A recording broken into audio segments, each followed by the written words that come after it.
Президент Российской Федерации President of the Russian Владимир Federation, Путин, Vladimir Putin, президент Республики President of the Индонезии Republic of Прабово Indonesia, Субьянто, Prabowo Subianto, представитель короля Бахрейна по гуманитарной representative of His деятельности и Majesty the делам King for молодежи Philanthropy and шейх Youth Насер бен Affairs, Хамад Sheikh Аль-Халифа, Nasser bin Hamad Al Khalifa, заместитель премьера Vice Государственного Premier совета of the Китайской State Народной Council of the People's Республики Republic Цзин of China, Суэсан, Ding Xuexiang, вице-президент Deputy Южноафриканской President of the Republic Республики of South Пол Africa, Paul Mashatile. модератор пленарного Moderating the заседания plenary Надим session Котейш. is Nadim Kotesh.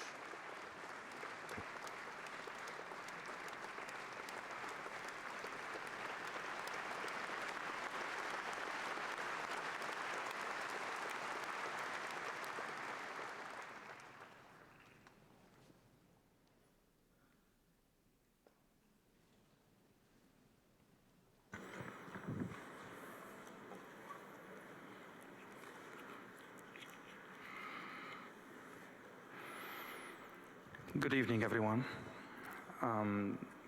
Mr. President, thank you so much. It's a pleasure and an honor to be with you on this panel with your esteemed guests.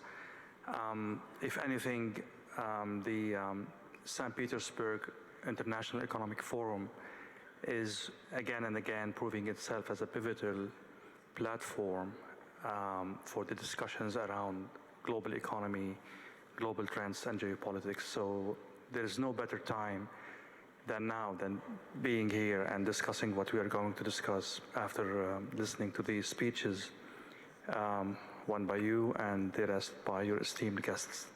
Thank you again. Thank you so much. And this is a very interesting panel if you look at the structure of the panel. We have China, we have Indonesia, very important country from the ASEAN, we have Russia, we have Bahrain, a very important and vibrant GCC country, and then we have South Africa, which is a founding member of the BRICS.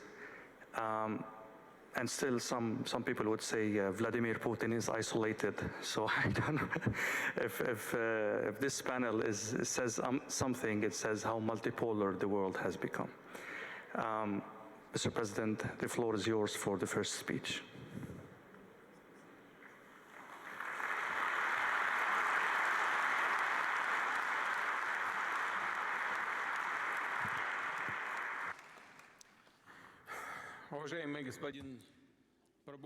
Excellency, Mr. Prabowo Subianto, Your Highness, Sheikh Nasser, Excellency, Mr. Ding Xuexiang, Excellency, Mr. Paul Mashatile, ladies, gentlemen, friends, I welcome all the participants and guests of the 28th St. Petersburg International Economic Forum.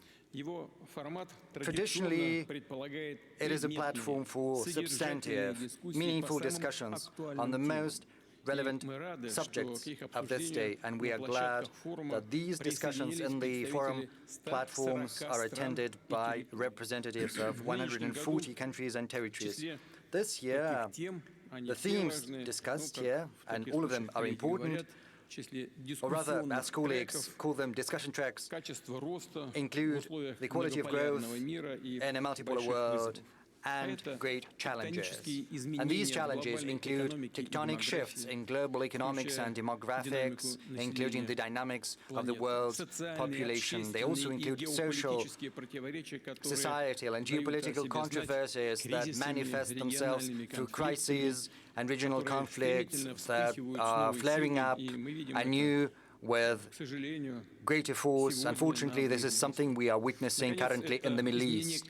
Finally, these challenges include climate change and acute environmental issues that require a response, as well as a transition to a new technological structure, which is founded upon digital platforms, AI, and autonomous systems that are capable of making decisions without the participation of human beings.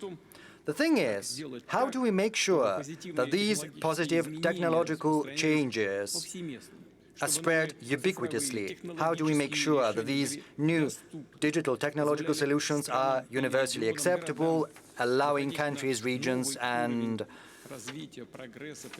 cities achieve a new level of development, climbing the ladder of progress, making sure that this technological breakthrough benefits everyone, including in terms of changing societal structure, decreasing level in inequality, as well as higher standards of living. How do we make sure every person has equal opportunities and gets access to knowledge that will help tap into their potential? And how do we implement the fundamental principle of justice? In the course of my address, I would like to dwell on the tasks at hand for Russia. I'll also speak about what we are doing to address these tasks together with the business community, the academia, and civil society. I'll speak about the approaches we propose in order to support economic growth, not just within our country, but also how we create joint mechanisms for global and regional development in partnership with friendly nations. Let me start with an overview of the current state of the Russian economy. Despite a challenging external environment, the Russian GDP over the last 2 years has been growing by more than 4% every year. In other words, that was higher than average across the world. Speaking about the structure of this growth, let me cite a specific criterion indicator, which we have dubbed non-oil and gas GDP. It's calculated so as to factor out the influence of industries related to the extraction of hydrocarbons. So this non-oil and gas GDP in Russia in 2023 grew by 7.2%, whereas in 2024 it grew by almost 5%, namely 4.9%. In other words, we see a higher growth rate than across our GDP on average. In other words, the contribution of the commodity-related component into the economic dynamics of our country is no longer defining. Moreover, at the current point in time, it is showing negative dynamics. And by far, the defense industry is not the only thing sustaining the general growth of GDP, despite what some claim. Yes, indeed, the defense industry has played a role, but we have to look at the structure in detail. Over the last 2 years, we see growth in agriculture, industry in general, construction, logistics, services, finance, as well as IT. In other words, almost all key, systemically important industries of the Russian economy have been growing. What does it tell us? It tells us that thanks to the efforts of dozens of thousands of companies and enterprises, their teams, managers, thanks to the initiatives and efforts of millions of entrepreneurs, our economy is not simply growing steadily. Rather, it is also gaining in quality, complexity, as well as diversity. The idea of a Russian economy being completely commodity-based and dependent on the exports of hydrocarbons is evidently outdated. It's becoming a thing of the past. Reality tells us a different picture. Russia ranks 4th in the world in terms of the GDP size, and it's the first economy in Europe. And it's, of course, not GDP per capita. This is just the general GDP size. And it is a very important indicator. But it's not enough to achieve this position. It's important to reaffirm it all the time, reaffirm the status of one of the biggest economies. We need to create a conducive environment to make sure that the businesses, both from Russia and from friendly nations, keeps investing resources, modernizing and expanding its production capacities in Russia. Our current task is to make sure our economy is on a trend of balanced growth. This balanced growth implies moderate inflation as well as low unemployment rate. The statistics tells us that yearly inflation rate has decreased to single digits. Right now it's less than 10%. As of June the 16th, it stood at 9.6%. Certainly, a lot still needs to be done, but we keep on targeting the inflation rate. Of course, this is largely thanks to the active efforts by the government in terms of developing supply-side economics, but also the actions of the central bank. At the same time, the inflationary dynamics is better than anticipated by many experts, even better than the forecast by the Bank of Russia, which is something that has allowed us to proceed to a careful loosening of the monetary policy. But the changes in consumer prices doesn't tell us the full picture. I would like to reiterate, a well-balanced growth implies not just moderate inflation, but low unemployment rate, as well as a positive economic dynamics. And we need to follow all the indicators telling us how our industries, companies and firms are feeling. A couple of words about the labor markets. It's something I'm gonna get back to later, but I would like to say that the first 4 months of this year saw a GDP growth by 1.5% year-on-year. In April, the growth picked up to 1.9%, and yet some specialists and experts point out the risks of stagnation and even recession, and this is something we have to avoid at all costs. I know that at this forum you've listened to the discussions that are currently ongoing within the government. There is a discussion between the Central Bank of Russia on the one hand and the government on the other, and of course you are well versed in the facts. What we need is to pursue a well-informed, careful fiscal and monetary policy. We need to make sure that our mechanisms are fine-tuned in order to support and stimulate growth. We need to ensure macroeconomic, inflationary and financial stability. In other words, our strategic task is to be active and steady and consistent in changing the structure of the Russian economy, and we've made great headway in that regard. But it is of paramount importance to keep advancing given the drastic changes across the world. The importance of additional measures to those ends, that is something we discussed during the session of the Council on Strategic Development and National Projects back in December last year. The government, regions, the business, expert community and academia have to work together to improve the long-term economic growth and achieve structural changes in the economy. Let me dwell a little bit on these key aspects we need to address today. First and foremost, we need to change the nature of employment and consumption patterns. We have to create an environment which will stimulate economic activity among our citizens, to make sure that our young people and senior citizens can fully tap into their potential in the labor market so that they can get new competencies, build a successful career and improve their income. In other words, I'm referring to a transition to an economy of high wages based not on a shortage of labor force, when entrepreneurs have to resort to raising wages so as to vie and compete for workers. Rather, these high wages have to be based on the quality of jobs as well as higher labor productivity.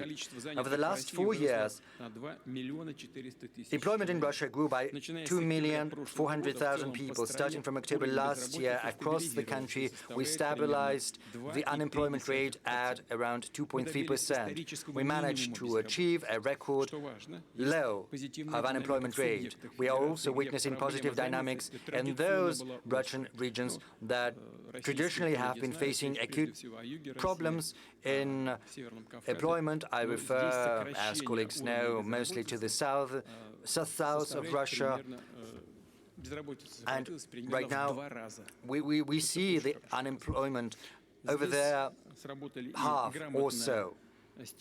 This is thanks to well-informed, stimulating macroeconomic policies as well as active efforts by the regional authorities with the support of federal employment programs. It is also important to integrate up-to-date and cutting-edge technological solutions such as platform-based employment and digital marketplaces. Our colleague from Bahrain has told me that he's just been to the Chechen Republic, and with his own eyes, he witnessed the republic's development. The Chechen Republic is a good example in that regard. I would also like to point out that youth employment is growing. I mean, those young people who are simply entering into the labor market, trying to secure their first job. In terms of youth unemployment, Russia is one of the world's top performers, because we have an unemployment rate among the young people at around 7.5%, whereas, just to cite an example, France and the UK are facing the unemployment rates of 16 and 11% respectively.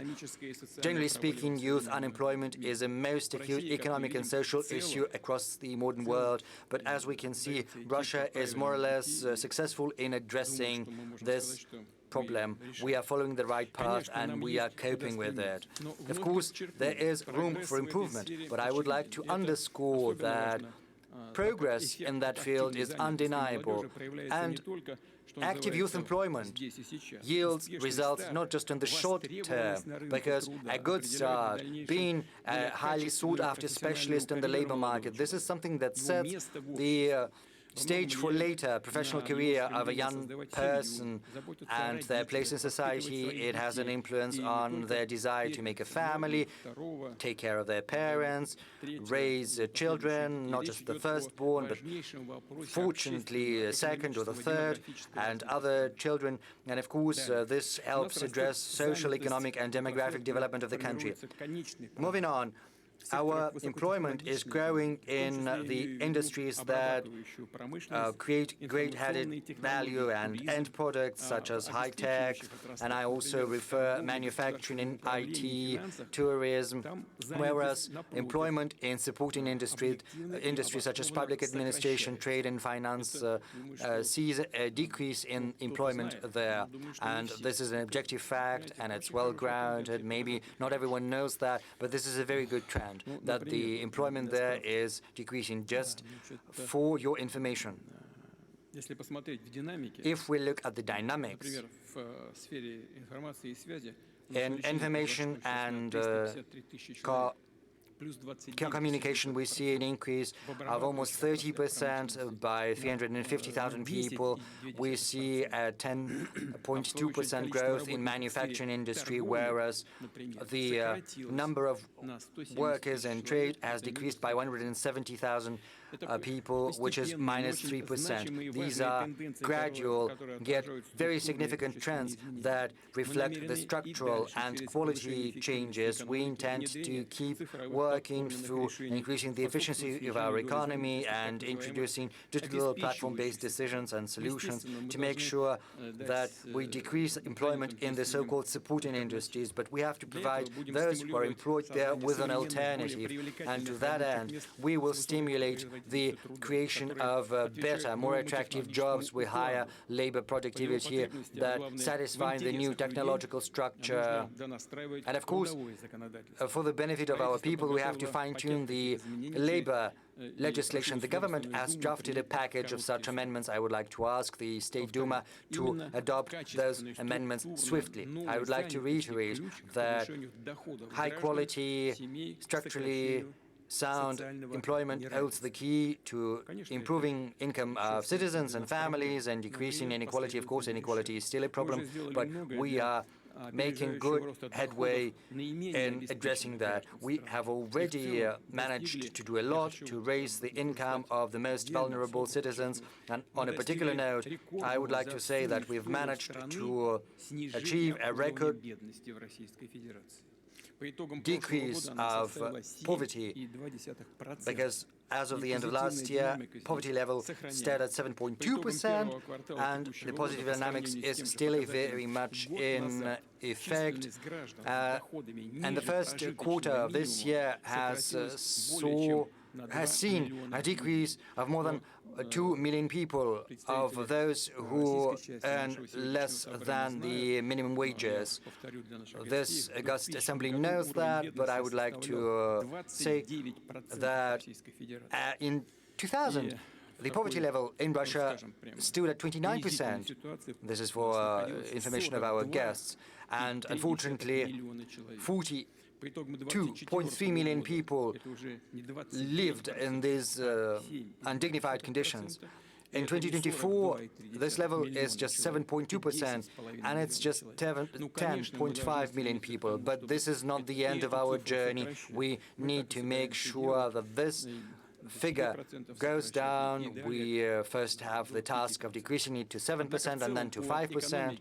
But if we look at the economy in general, we see that the level of wages across Russia is still not sufficient, it's not adequate, and we need to be ambitious. We have to build an economy of high salaries, of high wages. It's of the utmost importance. This has to be based on higher labor productivity. Incidentally, the share of wages in the GDP increased from 40.7% to almost 44% in 2024, so in 3 years. What are we concentrating our efforts on? First and foremost, we are adapting education programs to the needs of the real sector. Incidentally, the youth unemployment dynamics I've just mentioned demonstrates that we are moving in the right direction. I would also like to add that this year, in the run-up to our forum, we have published a ranking of education institutions of Russia based on the quality of their jobs, employment, as well as wages. It shows us what professions are in greatest demand, what education institutions give their graduates the best education that the economy needs. This ranking shows the efficiency of management teams of these education institutions, and I would like to ask the heads of relevant ministries and colleagues both at the federal and regional level to pay close attention to that ranking, using it as an instrument for managing changes in professional education. Moving on, with a view to raising the income of our citizens, we need to raise their qualifications and retrain them to provide them with an opportunity to grow professionally, to move to other companies and even to other regions. In other words, we need to increase the mobility of labor force, which is of the utmost importance to the economy. It gives people a chance to occupy better, more promising positions with better conditions and terms and better wages. We also need to invest in new equipment, automate and integrate robots in manufacturing capacities, and they have to be serviced as well. And this will require professional, highly competent and highly paid employees. But raising income is important not just for individuals and families, but also for the economy in general, because a rise in income and a decrease in inequality entail a change in the demand structure, because this demand structure becomes more balanced. It stimulates the consumption of domestically produced services and goods. I refer to tourist industry, catering industry, these and also industries that capitalize on our natural reaches, improving the potential of our cities and settlements, making them more comfortable for life and for leisure and for work. And I would like to remind you that together with the government, we decided to introduce a new taxation system for the catering industry with a fixed VAT rate. Part of the revenue will be funneled into the municipal authorities, providing them with an additional resource for projects and development programs on the ground. First and foremost, to raise the standards of life. We're certainly going to support creative economy related to science, culture, art, and creativity, including such avenues as architecture, design, cinema, music, publishing, software, and so on and so forth. That's everything that the experts have dubbed the experience economy. This year, we have seen the entry into force of a federal law that has provided the legal framework for promoting creative industries. Until the end of the year, 70 regions are going to start introducing the standards for the development of this modern segment of economy as well as social life, creating the requisite infrastructure. To make sure this work is put on a systemic basis, I would like to ask the government, together with the Russian regions, to draft a long-term strategy for the development of creative economy, and also think and consider launching a federal project. On a separate note, I would like to speak about raising the tourist attraction of Russian towns and villages, a visible manifestation of our national identity. And true points of tourist attraction are ancient buildings, churches or estates, the cultural heritage sites. We have agreed that by 2030 we renovate no less than 1,000 such sites all across our country to give them a second life, including by means of opening museums, educational and exposition centers, hotels and so on. The pilot program to restore cultural heritage sites with concessional funding for such projects has already covered 9 regions of Russia. The current goal is to extend it to other constituent entities of Russia. To make sure that allocated funds produce a better result, I suggest the following solutions. We could unite the resources of 2 concessional lending programs for creating tourist infrastructure and preserving the cultural heritage sites. Thus, the renovation and overhaul of ancient buildings for the business purposes in particular could be additionally funded from the loans that reduce trade. Apart from that, I suggest that we apply to these projects the so-called umbrella surety mechanism by the cooperation with the development of small and medium entrepreneurship. Let me add that at cultural heritage sites, there is a complicated investment and construction cycle. All those who are involved in it know it full well. It takes a long time, which we have to reduce where it is justified. We need to get rid of excessive formalism, definitely not to the detriment of preserving historical memorials. I ask colleagues from the Presidential Office to establish a designated interagency platform and come up with solutions on this topic and in general as regards restoration of cultural heritage sites. I've already mentioned the program to create a tourist infrastructure. We try to carefully and delicately involve our national parks into the tourist sphere. We put in place conditions to make sure they can be visited by tourists with due attention to the nature and protected ecosystems. It is another example of how Russia is implementing its environmental agenda. We don't waste the natural resources to seek short-term benefits, but we preserve and multiply them to the interest of the people and to the benefit of our society. In this context, I would like to mention this. Over the past decades, we have accumulated millions of tons of wastes from industry and mining companies. Of course, they are harmful to the nature and to the people, and they create problems. So I suggest that we think of launching special projects in order to recover valuable components of these wastes. We have designated technologies, we have to make use of them, thus business will be able to get profits and it'll help eliminate the accumulated environmental harm and at the same time encourage the development of natural science, domestic science and industry. Dear colleagues, exploration of new industrial high-tech and service areas and spreading the range of economic activities are elements of structural transformation in the Russian economy. In this context, there is a second key area of our activities on which I would like to focus today. That is a new quality of investment climate. In a sense, I'm talking about a dramatically minimization of costs incurred by the business and entrepreneurs in all fields, starting from construction to ensuring facilities of new projects and to the ongoing operational activities, including all forms of accounting and notary services.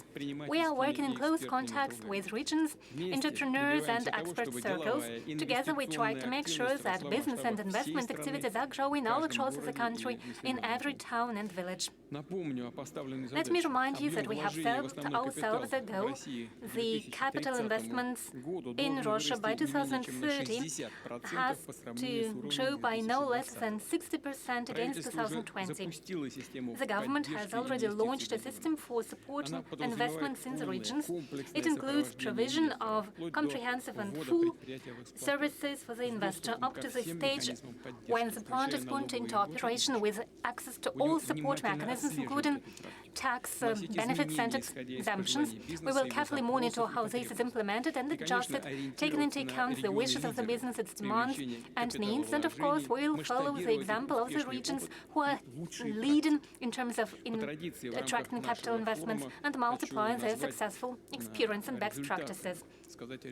Traditionally, at this platform, I would like to announce the results of national ranking of the state of investment climate, which is prepared by the Agency for Strategic Initiatives.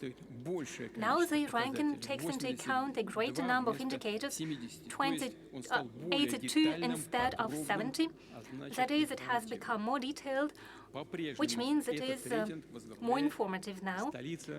The capital of Russia, Moscow, leads the ranking just as before. It is followed by the Republic of Tatarstan and the Nizhny Novgorod region. They have demonstrated the greatest dynamic in this year. Both regions rank number 2 with similar results. Their current parameters of investment attractiveness are higher than Moscow had last year. What does it mean? It means that the standards are constantly growing. When we work in the investment climate, we should never stop. We should always look into the future and set new goals. In the third place of the ranking is Moscow region and the Republic of Bashkortostan. And in total over the past year, 57 regions have increased the integral index. In particular, I would like to note the regions of Chelyabinsk, Tver, Smolensk and Kaluga, as well as the regions of Voronezh, Saratov, Sakhalinsk, Novosibirsk and Lipetsk, and the Altai region. They have demonstrated the highest dynamic. I congratulate colleagues in the regional teams on these results, and I wish all the regions further success in this important field. Let's welcome their success. Thank you. Thank you. As I've already mentioned, along with support for investments, we try to improve conditions for day-to-day business activities, and as we know, there are many tasks in this context, from registration of companies to dealing with insolvency. The government, together with the entrepreneurs and sectoral experts and experts from the Agency for Strategic Initiatives, have launched a large work. We are working on establishing a national model for target conditions for making business, taking into account international practices, but I'll emphasize, taking into account the national features and national development goals that we have set for ourselves. The model should be ready by September this year. We are talking about specific changes for the business which would be tangible and measurable. For example, by 2030, we have to almost halve the terms for being connected to power grids, or to decrease the time which is spent for filing and preparing tax documents by 1.5 times. The goal for the national model is to make sure that by 2030, Russia is among top 20 world leaders for business conditions, taking into account the updated international practices. It should serve as an example, for our BRICS partners. Most importantly, the business climate has to allow us to enhance the basis of our economy, to make it more sustainable and at the same time dynamic and aimed at producing goods and services and their promotion in the domestic market and for the global export markets. I'll note that compatibility of domestic goods, agriculture, services and many other fields should be based on our own technological solutions. It is the third area of structural transformation. The Russian economy should be more technological. And it's not just a wish, it's an objective requirement of the world of today and tomorrow. The challenge to which we have to be up to if we want to be stronger, and we do want to be stronger. We are to fully embrace the new stage of technological development of our country. The key instruments will be national projects for ensuring technological leadership. They were launched this year, and together with colleagues we have agreed that events within these national projects will be updated and added. By 2030, the aggregate spendings by the state and business for R&D in Russia should increase by to reach no less than 2% of GDP. A special role is to be played by the private business. Its investment for these purposes should at least double. In this context, I would like to stress this. Supporting the technological transformation of Russian economy is the key task of almost 2 dozens of funds and development institutions, but every one of them has its own methodology and approach. As a result, entrepreneurs have to come up with technical documents and other documents in different ways. On the other hand, it happens that funds and institutions may compete for same projects. Yes, competition is useful, but in this case, the interagency competition doesn't benefit the common cause, but on the contrary, it decreases the efficiency of financial organizations' resources. Recently, we set up a designated working group under the Council for Strategic Development and National Projects. It's led by the head of Web RF, Igor Shuvalov, and I asked colleagues from the working group to analyze the activities of funds and its development institutions on the technological track. The goal is to eliminate duplicating of functions, coordinate work of development institutions, and come up with unified requirements for business support procedures, from registration of an invention to serial production of high-tech goods. I'll stress, over the past 2 years, the number of invention registration applications from domestic companies and scientific organizations has grown by 13%. There is a growth in the field of optics and computer technologies, consumer goods, and pharmaceuticals. However, it is important not only to develop solutions, but to implement them in a swift manner, in goods and services for which there is demand within a country and on a global arena, which would be able to improve the quality of life of our citizens and make it more comfortable and convenient. We agreed that colleagues in the government will personally supervise implementation of new technologies in their fields of responsibilities. They will adjust the regulatory framework for experiments, testing, piloting, and upscaling the prospective solutions. It is important that the government come up with an annual report about dynamics of technological development to assess the current level of technological sovereignty of Russia and breakthrough solutions for technological leadership, as well as the tempo of their implementation in different branches of economy.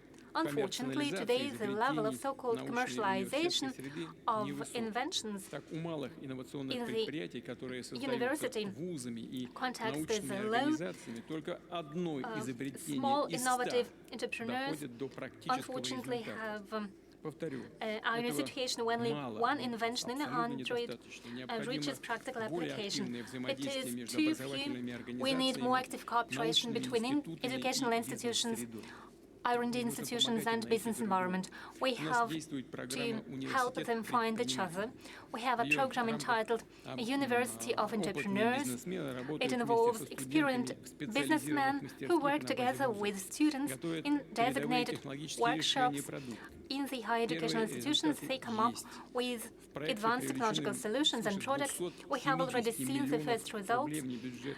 Over 270 million of non-budgetary funds have been attracted, and this year the number of participating higher educational institutions will double. I ask the government to upscale this mechanism to make sure that there is a smooth cooperation at all stages, from formulating the idea for a project to making sure there is an independent business, and we need to ensure joint companies, universities, and real sector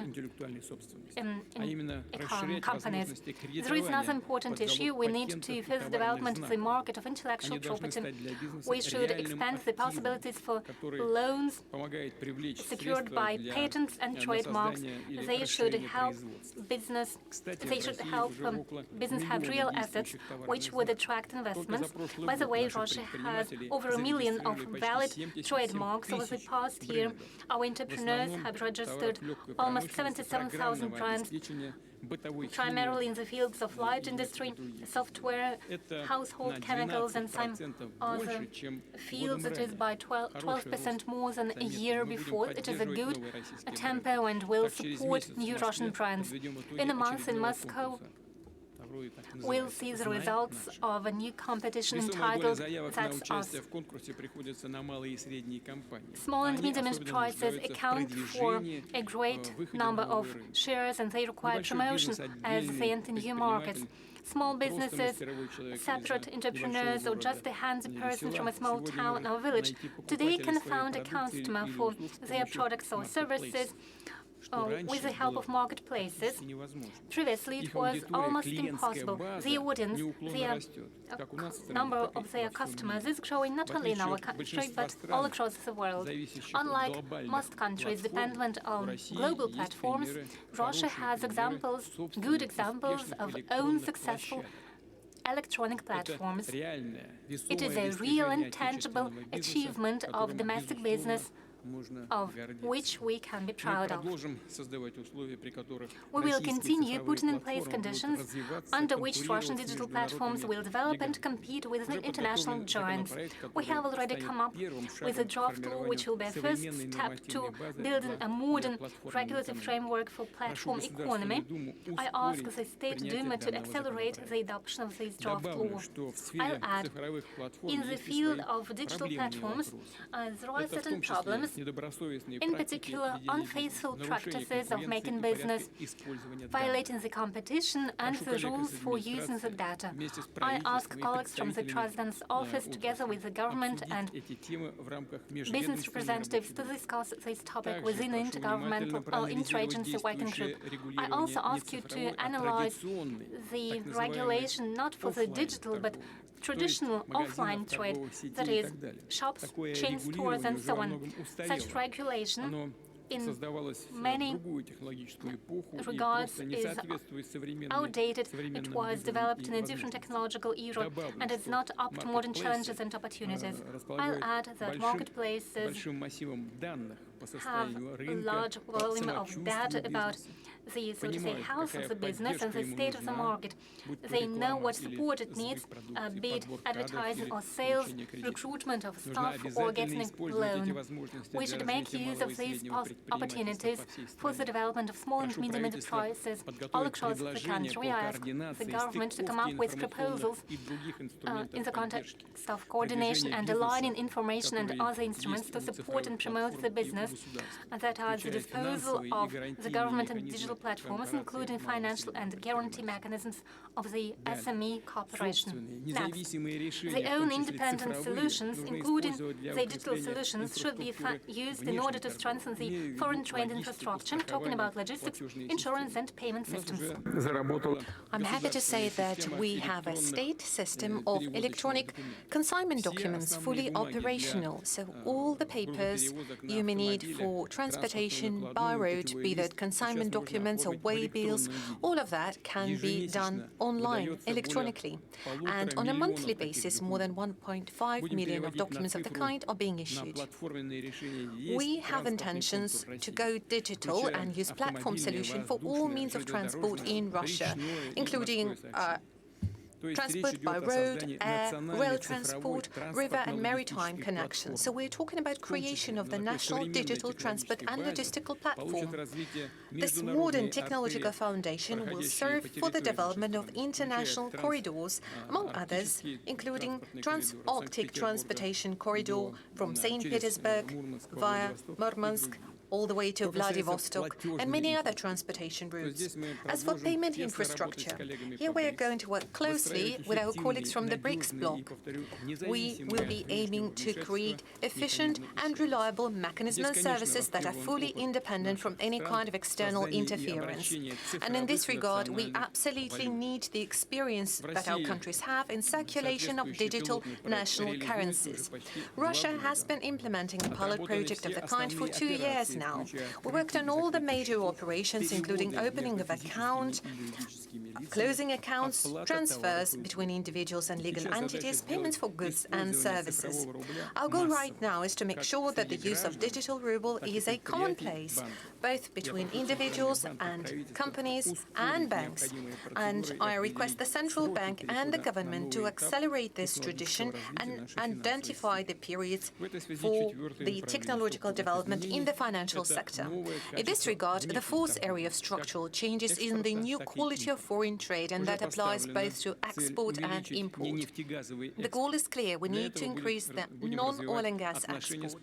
And for that, we're determined to develop relations with our partners, eliminate trade barriers, untap new market niches, and shape infrastructure, develop it, and strengthen investment cooperation. I'd like to remind you that we've agreed to develop long-term cooperation plans with our key partners. A good example of the kind is the Plan for Strategic Cooperation with the People's Republic of China until 2030. Among others, we are going to develop action plans with countries like India, and those are to be finalized in the nearest future. We're also going to implement the national project dedicated to matters of international cooperation and export. We will support initiatives of our foreign partners that make use of Russian technological platforms, which means that the machine-building industry will be seeing additional demand. So in the nearest years, and the CIS countries, including Belarus, Uzbekistan and Kazakhstan, plus Turkey, Vietnam and a number of other countries, we will see a whole number of large-scale energy projects being implemented, including nuclear energy, extractive and processing industries, and the foundation for those projects will be Russian tech solutions that will also involve a number of Russian financial structures. Ramping up non-oil and gas export is just one of the tasks in the area of foreign trade. We are determined to transform the structure of imports step by step, specifically the products and items that we buy from our partners. By doing so, we would like to gradually increase the share of so-called labor-intensive goods and services that require major labor resources, human resources, physical and manual labor. In Russia, on the contrary, we need to focus on high-tech, complicated goods and services with a high degree of automation, high added value, which undoubtedly would contribute to better employment and more jobs in our country. Definitely with our partners from the Eurasian Economic Union, we are going to adjust tariff and customs policy in a way to create motivation for establishment of new manufacturing chains.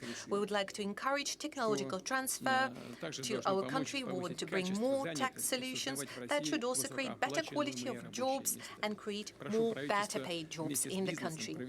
And I request the government to do the analysis together with the business community and come up with the proposals in the nearest future regarding potential and specific actions in this area.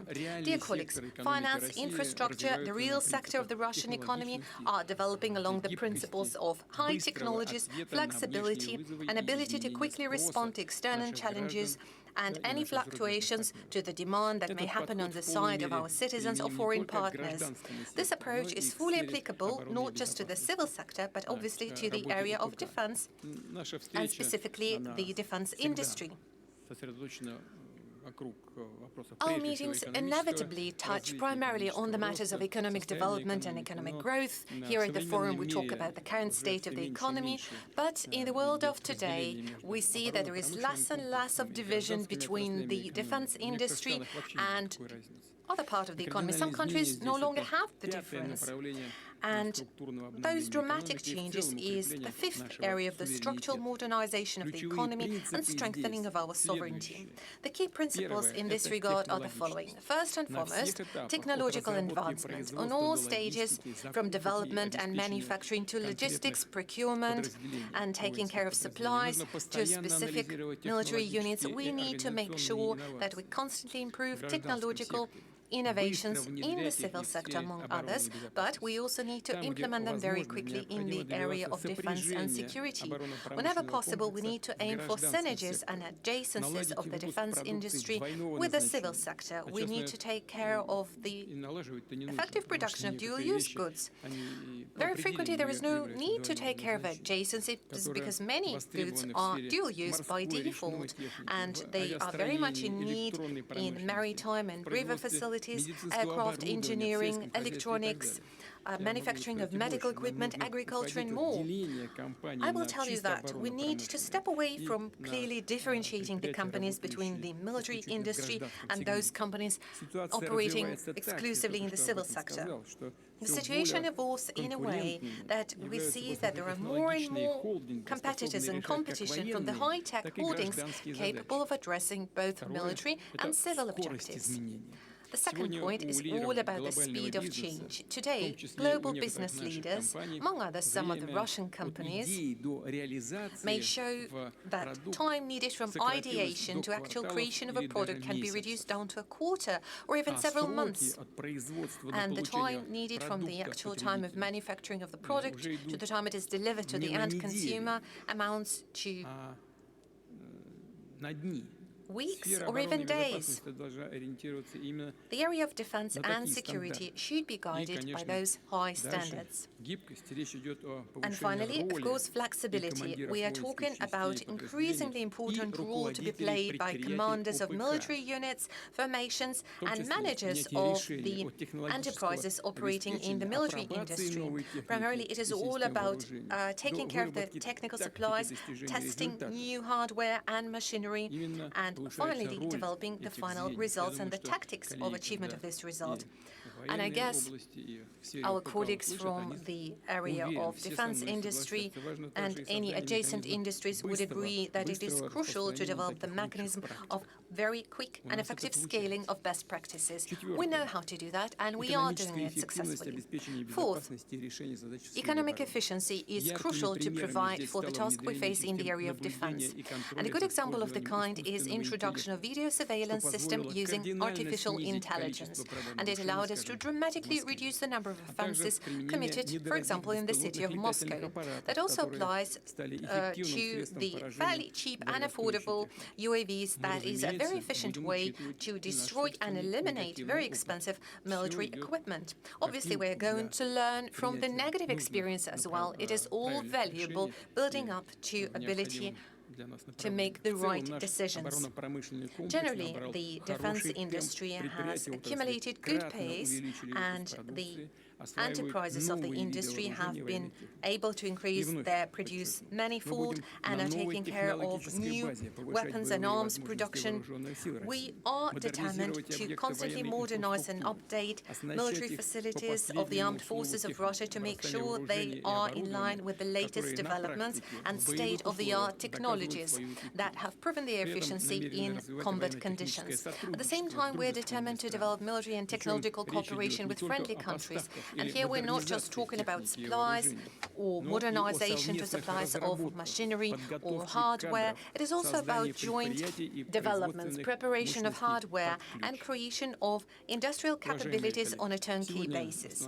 Dear colleagues, today I focused on 5 key areas of structural modernization needed by the Russian economy.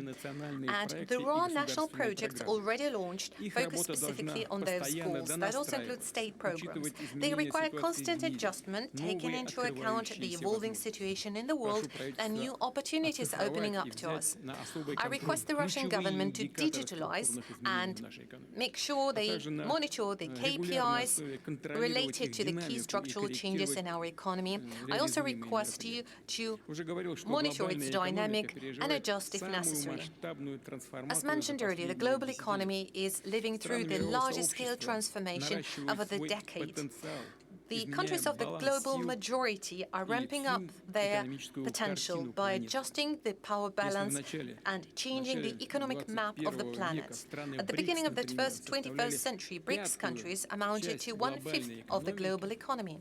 Well, just 1/5. But today, the BRICS bloc account for 40% of the global economy. It is obvious that this share is set to grow. This is a medical fact, and this is going to happen inevitably. First and foremost, thanks to dynamically evolving countries of the global south. It is important that this growth is becoming increasingly sustainable, embracing more and more countries. And for that, we need a principally different development model, not the one based on the rules of neo-colonialism, when the so-called golden billion is sucking out resources from all other countries in the interest of a very narrow circle of the so-called elites. Not even in the interest of the people of those very countries. They are focusing specifically on the interest of their elites. If we are to look how this well-being was accumulated, for example, by the United States over the last decade, you would see that this is specifically the US elites and establishments acquiring all the profits and benefits. This is publicly available data, and if we are to look at the middle class, regular citizens, they would never benefit from those extra profits. Probably that is exactly one of the causes for the changes that we're witnessing today, among others, in the political arena. And we need to make sure that all of those changes are contributing to better quality of lives of people in our countries. It has to be translated into better quality of education, science, technologies, and infrastructure. And those are the priorities set by Russia, who is implementing its own agenda. Strategic areas that I have highlighted today require stable, long-term capital flows, among others, from international companies and investors. And in order to provide for that, we have to create an open and fair platform for global growth that will unite investment mechanisms and technological standards, financial and logistical services, trade instruments, and other solutions. I will reiterate, the goal per se is not to modernize the outdated mechanisms of the era of globalization. They are outdated. They have discredited themselves. We need to come up with a new model of development free of any kind of political manipulation, taking into account national interests of the countries. And obviously, this model should be focused on the needs of our citizens and their families. At the BRICS summit that took place this autumn last year in the city of Kazan, 35 countries came together, representing 2/3 of the population of planet Earth and half of the global economy. They all expressed shared understanding of approaches needed for the future world. Today, the BRICS countries set the bar by choosing and favoring the so-called human-centric industries. They are launching the largest projects to improve the quality of life. The BRICS countries are implementing large-scale initiatives in the area of nuclear energy and aviation, new materials and IT industry, robotics engineering, and artificial intelligence. Certainly, particular attention is being paid to strengthening connection within the BRICS bloc. The mutual goods turnover of our countries has already exceeded $1 trillion and continues to grow. All of that are elements of the global platform for growth. They are founded on the key principles of BRICS, that is primarily consensus, parity, accounting for the interests of one another. It is particularly important to highlight that we are open to anyone who would like to join us in this work, because the bigger is the circle of the countries involved in shaping and development of this platform, the more solid and efficient it will be, the more benefits it can generate for all who is aware of their responsibility to the future generations. Russia welcomes all of its partners to make their contribution to shaping new global growth model. Together, we can provide for prosperity of our countries and stable development of the whole world for many, many years to come. And this is exactly why this year in Moscow we conducted the open dialogue where we had participants of more than 100 countries. We intend to make this format regular, and we'd like to build a whole ecosystem around it where we could discuss and elaborate on implementation of breakthrough ideas. The global challenges that the world of today is facing require global response. No country alone could resolve those countries, the more so at the expense of others. It is no longer possible. It is an illusion. It is only that through joint actions within the framework of BRICS or some other formats, we can ensure progress for the whole civilization. I thank you for your attention.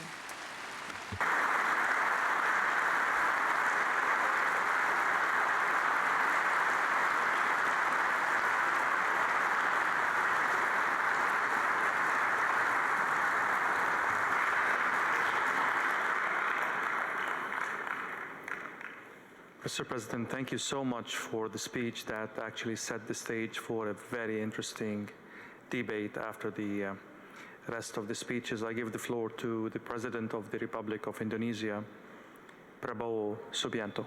The floor is yours.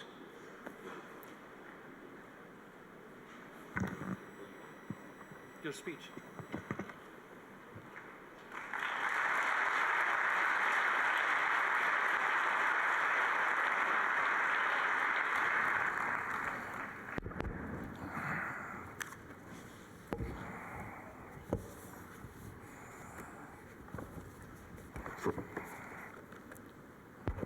Your Excellency, President Vladimir Putin, President of the Russian Federation, Your Excellency Prince Nasser bin Hamad Al Khalifa, National Security Advisor to the King of Bahrain, Your Excellency Paul Mashatile, Vice President of South Africa, Your Excellency Mr. Ding Xuexiang, Vice Premier of the People's Republic of China, distinguished ministers, business leaders, ladies and gentlemen, participants of this forum. I'm honored here today to be invited and to speak in this forum, the St. Petersburg International Economic Forum 2025. This forum is a forum that combines and gathers leaders from the West, the Global South, the East, and where Eurasia meet. Indonesia views the summit as an opportunity to forge strategic trust, an opportunity to make deals in an increasingly complicated geopolitical situation. Deals that can benefit our shared survival and our shared success. On this occasion, I would like to introduce myself. I am Prabowo Subianto, President of the Republic of Indonesia. I've just been inaugurated on 20th October 2024. And this is my first International Economic Forum, so I apologize if I'm a bit nervous.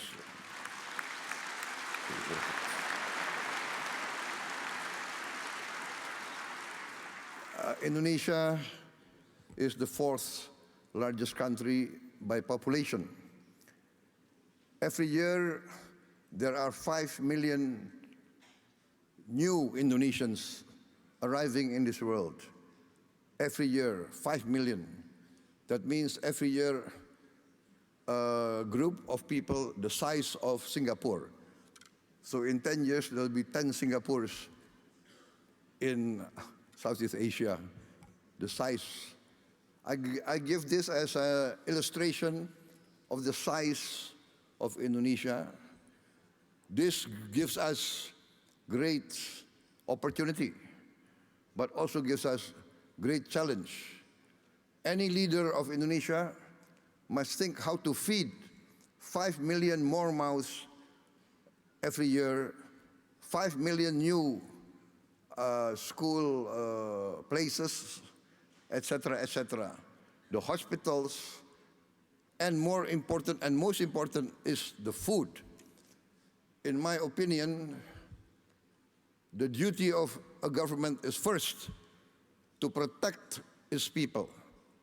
And to protect its people means to protect its people from hunger and from poverty and from the suffering of a challenging environment. Therefore, when I took over the government of Indonesia, my main priority was, first, to achieve self-sufficiency in food. Number two, self-sufficiency in energy. Number three, to improve the education level of Indonesians to be able to compete in the challenging era of the 21st century. And fourth, to speed up the industrialization of Indonesia. Indonesia has been fortunate in being given by the Almighty Lord vast economic resources. Vast economic resources. But these vast economic resources, if not wisely managed, actually can be a curse to our people. We have vast forests, we have vast minerals, we have a lot of commodities that are useful for the world. But this has to be managed well. And therefore, in my opinion, every country needs its own economic policy and its own economic philosophy. One of the big mistakes of many countries in Southeast Asia is that we tend to always follow the biggest and the most powerful power in the world. In the last 30 years, we see the dominance of the neoliberal capitalist classical free market philosophy, which basically tends to be laissez-faire. And the Indonesian elite followed this philosophy. And therefore, in my opinion, we have not managed to create a level playing field for all our people. There is vast growth. We have grown 5% continuously, especially the last 7 years. Yes, 35% in 7 years. But we have not managed to have this so-called trickle-down effect. The wealth remains at the top less than 1%. And this is not a formula for success, in my opinion. Therefore, my position is this, that each country must follow its own economic philosophy. The economic philosophy that is in tune and that can be accepted by each country's culture and each country's background. Therefore, I have chosen the path of compromise, the path of the best of socialism and the best of capitalism. Pure socialism, we have seen, does not work. It's utopia. Pure socialism, we see many chances and many cases people do not want to work.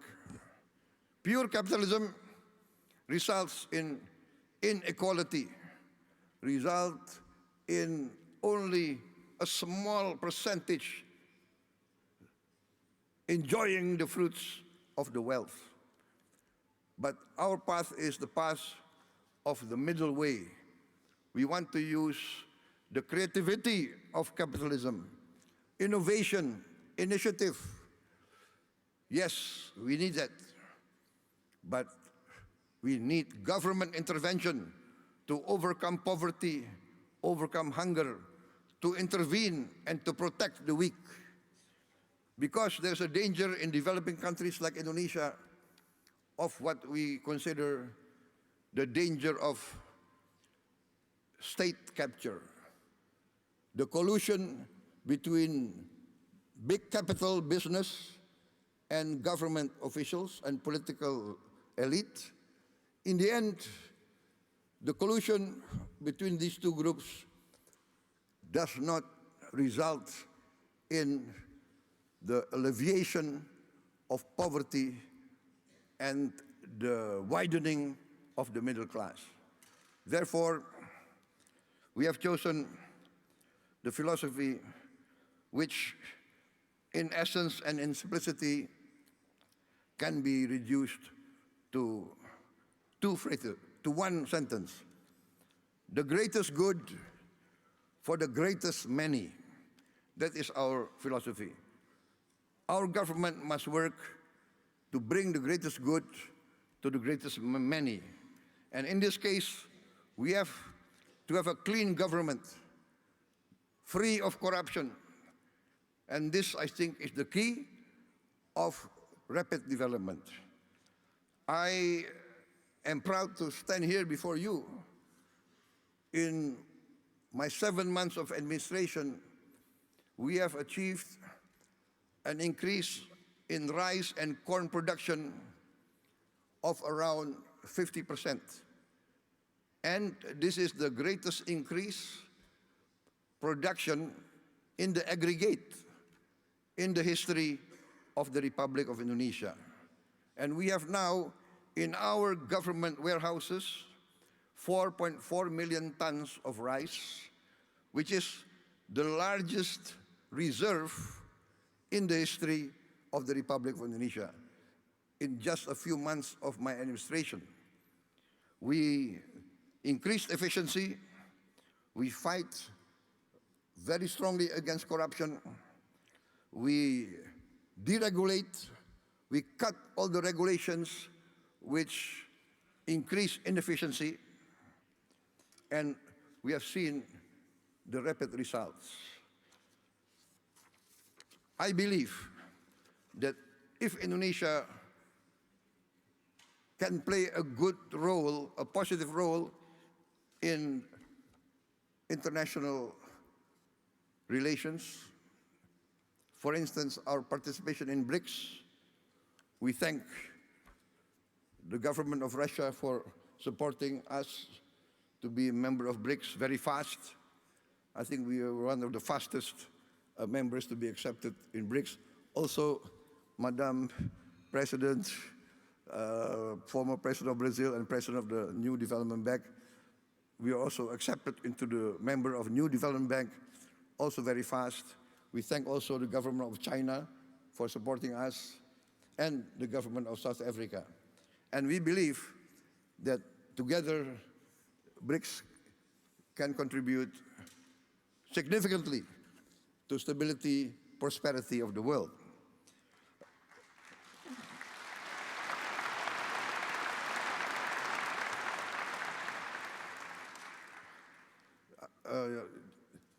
I would like just to tell us a slight story, not part of my speech, but I was asked why I did not attend the G7, but I attended the St. Petersburg Forum 2025.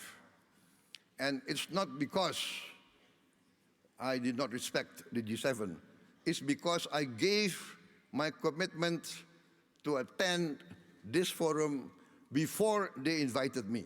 So that's the only reason.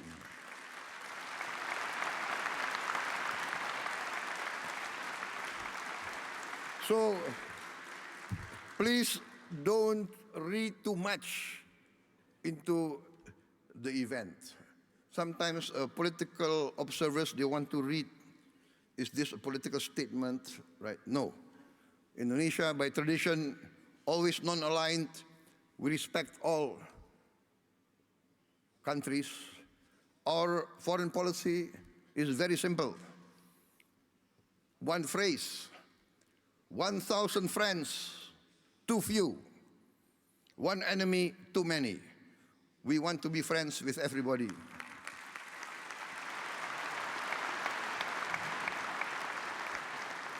Only with friendship, collaboration, can we achieve prosperity. So thank you very much, President Putin, for inviting me. And because you invited me, I can be here today in this historic city, a city of heroism, a city of great patriotism, and as an amateur student of history, I followed the history of Russia, and I know the significance of St. Petersburg. And I had the honor of tending the cemetery of the victims of the war a few days ago. So thank you very much for this invitation.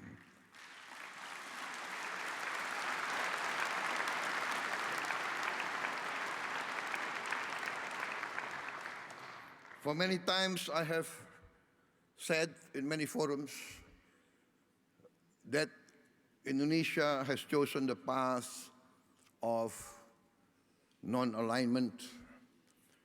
We consider that this world must develop into a multipolar world and is developing towards a multipolar world. The world of unipolar centrality is past. This is the trend of history. This is what's happening in front of us. And so I value very much the leadership of Russia and the leadership of also China. And I want to be very frank, in the present world, in the global south, I think many from the global south will agree with me. Russia and China has never had double standards.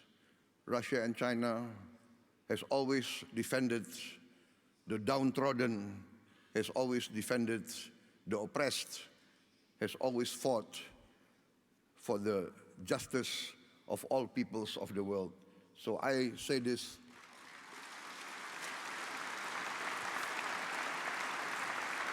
from my heart.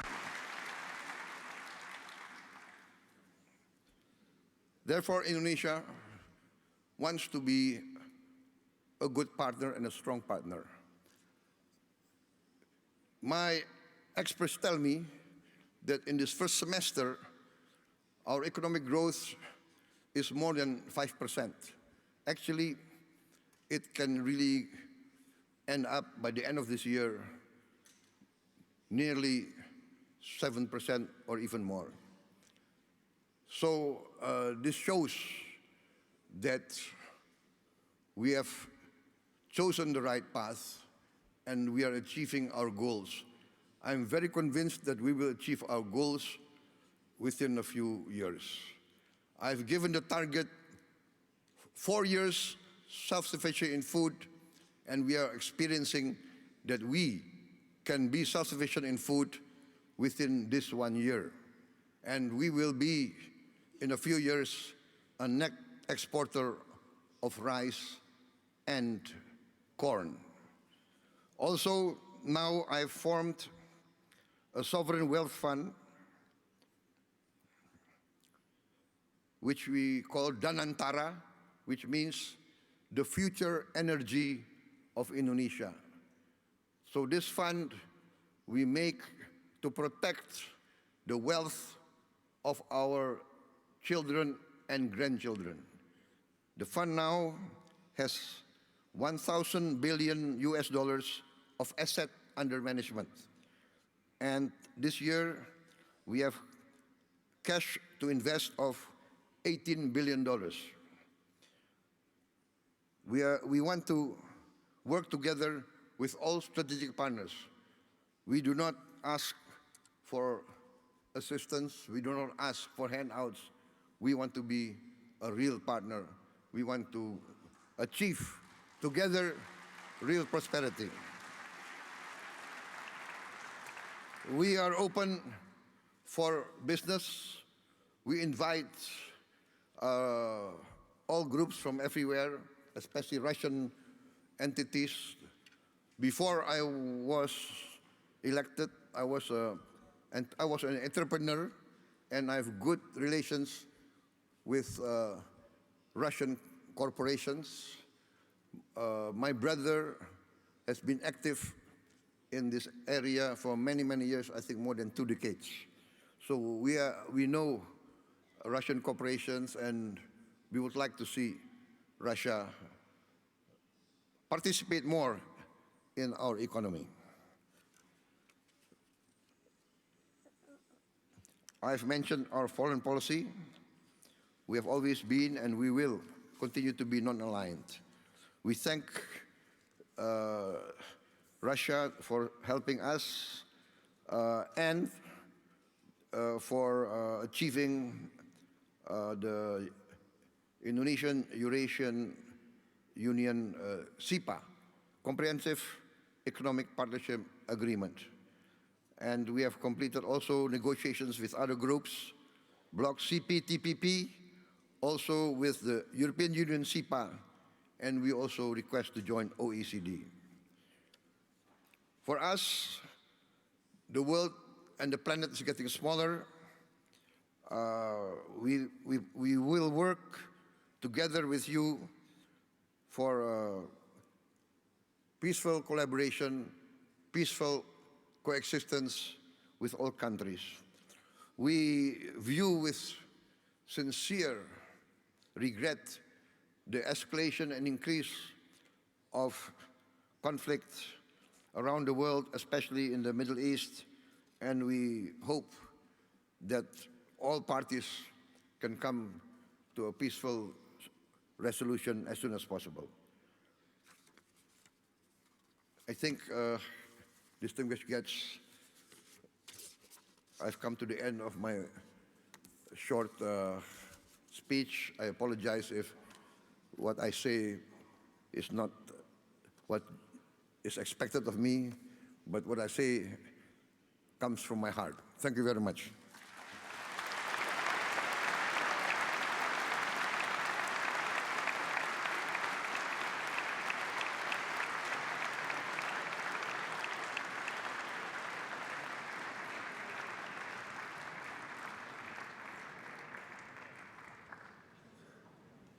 Thank you, President Subianto, and I'm not sure this is your first speech. It doesn't look like, actually. You did a great job. Thank you so much. I'll give the floor to the representative of His Majesty, the King of Bahrain for Philanthropy and Youth Affairs, National Security Advisor, Commander of the Royal Guard of the Kingdom of Bahrain, and the honored guest of this year's forum, Sheikh Nasser bin Hamad Al Khalifa. The floor is yours.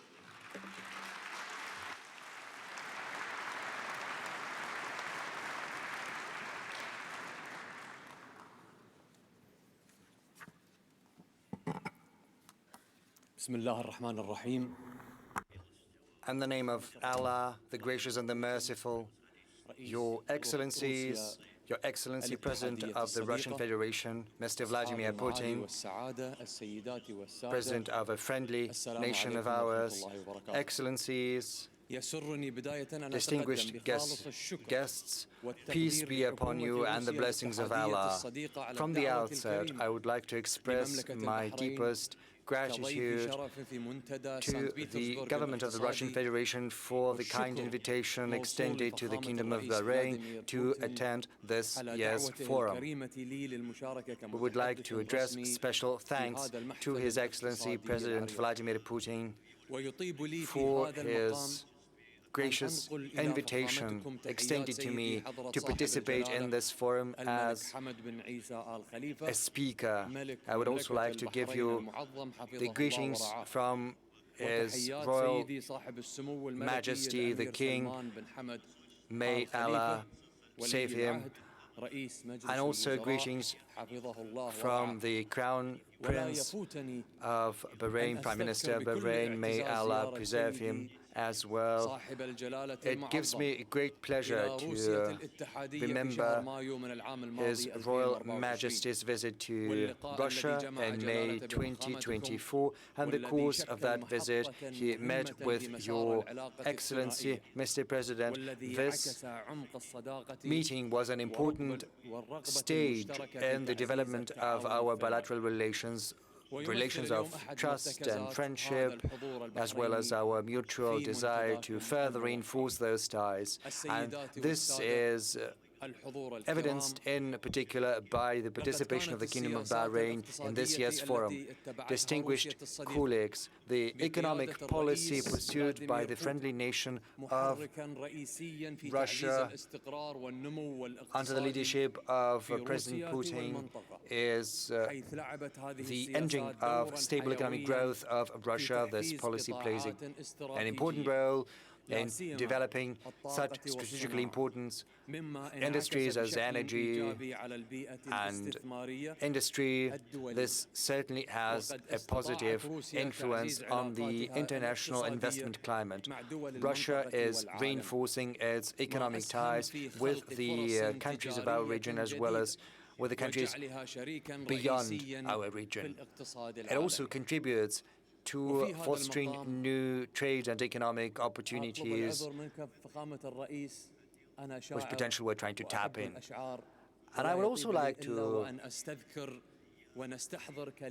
remind you something. I'm sorry, I'm a poet and I love poet, and I would like to remind you the words of Alexander Pushkin in his poem Monument. He says, and for a very long time shall I be favored by the nation because I've been trying to give rise to good sentiment with my lyre. And this policy is not confined to figures or statistics. This policy has a soul. Indeed, we're currently attending an economic forum, but statistics is not the only important thing at this forum. This forum is also important in that it represents a hope. It manages to kindle in the hearts of the citizens. It also has an important impact on everyone. We've got a strategy developed by the Kingdom of Bahrain until 2030 that has been adopted under the wise leadership of the Kingdom.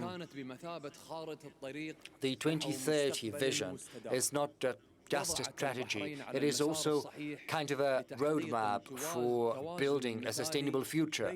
Thanks to this roadmap, Bahrain has embarked upon a sound path which will lead us to an optimum balance between economic growth and sustainability. This roadmap has allowed Bahrain to secure and mobilize foreign investment whilst improving our economic potential.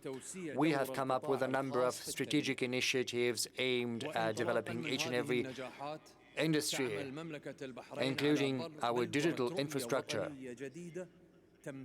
Based on the results obtained, the Kingdom of Bahrain has started elaborating another strategy which will be in place until 2050. It's based on an innovative approach, digitalization, as well as diversifying the sources of our income. These are the strategic beacons we are guided by, and they show to everyone that we want to keep abreast with the developments across the world. We need to build constructive international cooperation and ensure comprehensive and well-balanced development. Human capital has priority in terms of development. Bahrain believes that human investment is the thing underpinning progress. That is why Bahrain advocates strengthening public-private partnerships, which is of great importance.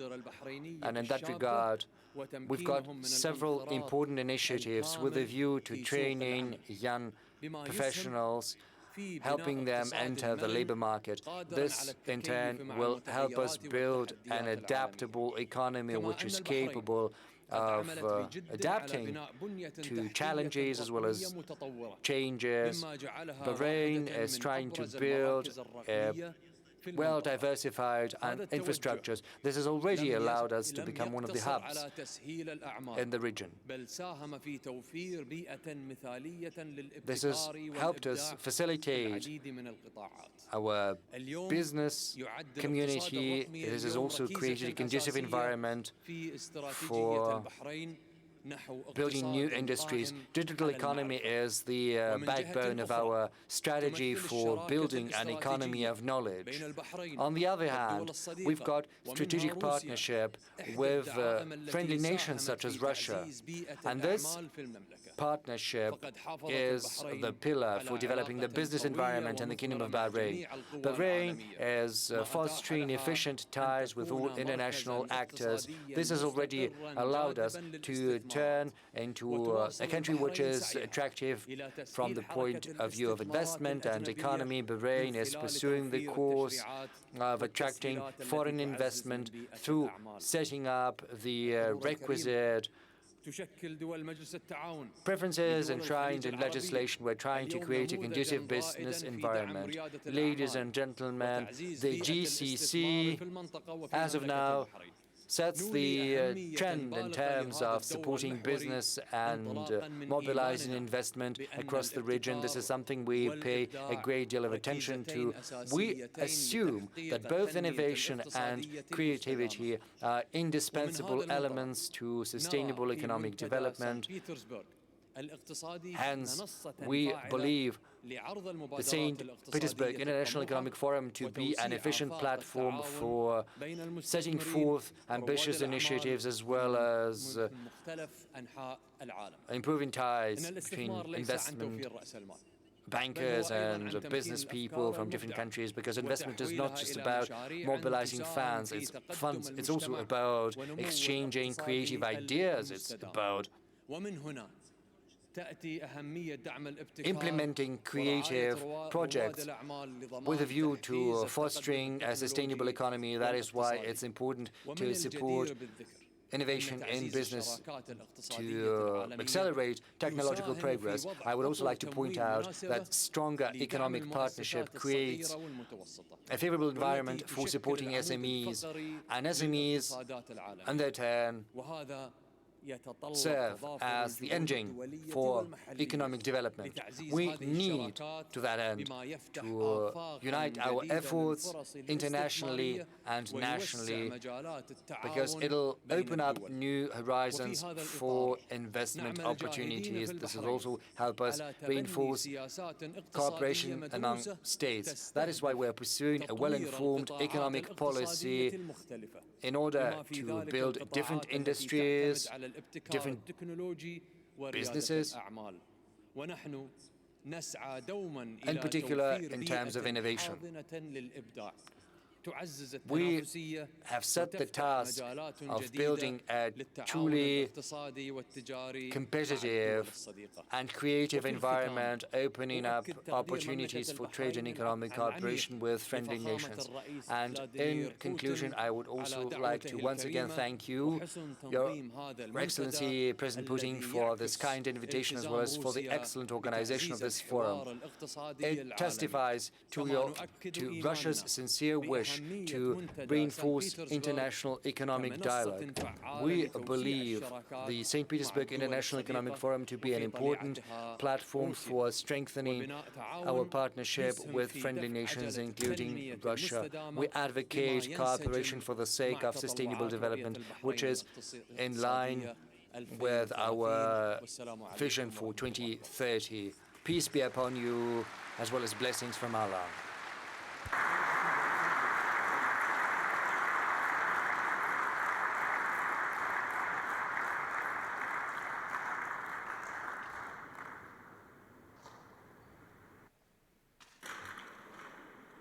Thank you, Sheikh Nasser. The address by the Vice Premier of the State Council of the People's Republic of China, Ding Shuxiang. Floor is yours.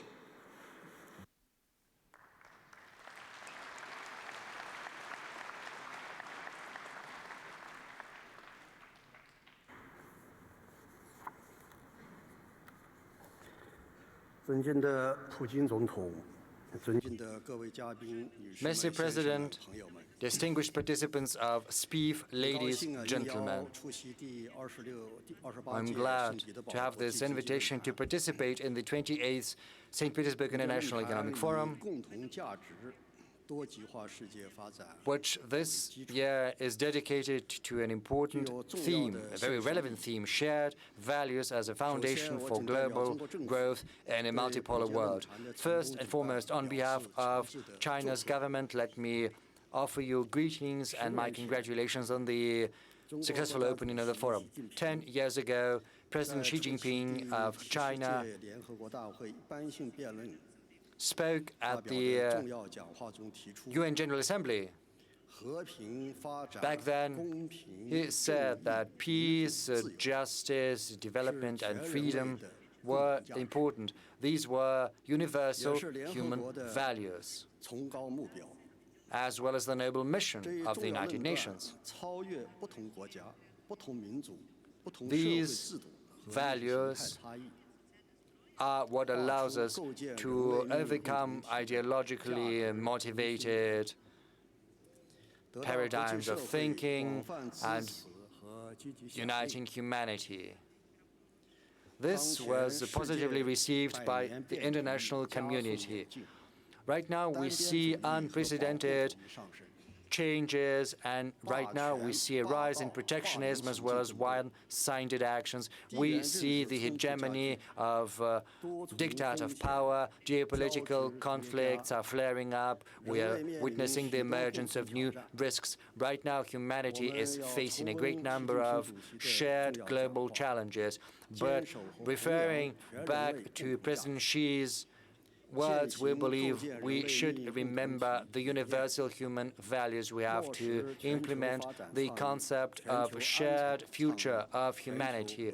We also have to implement the ideas of global security and global development. We have to ensure all-inclusive globalization for the sake of a safe and prosperous future for everyone across the world. And that said, I would like to share the subsequent ideas with you. First, global governance should be based on cooperation. Global challenges require global solutions based on dialogue. And all countries should have the right and should have the voice in managing our planet. We have to ensure multilateralism as well as equal rights, equal chances, as well as equal rules for each and everyone. 8 years ago,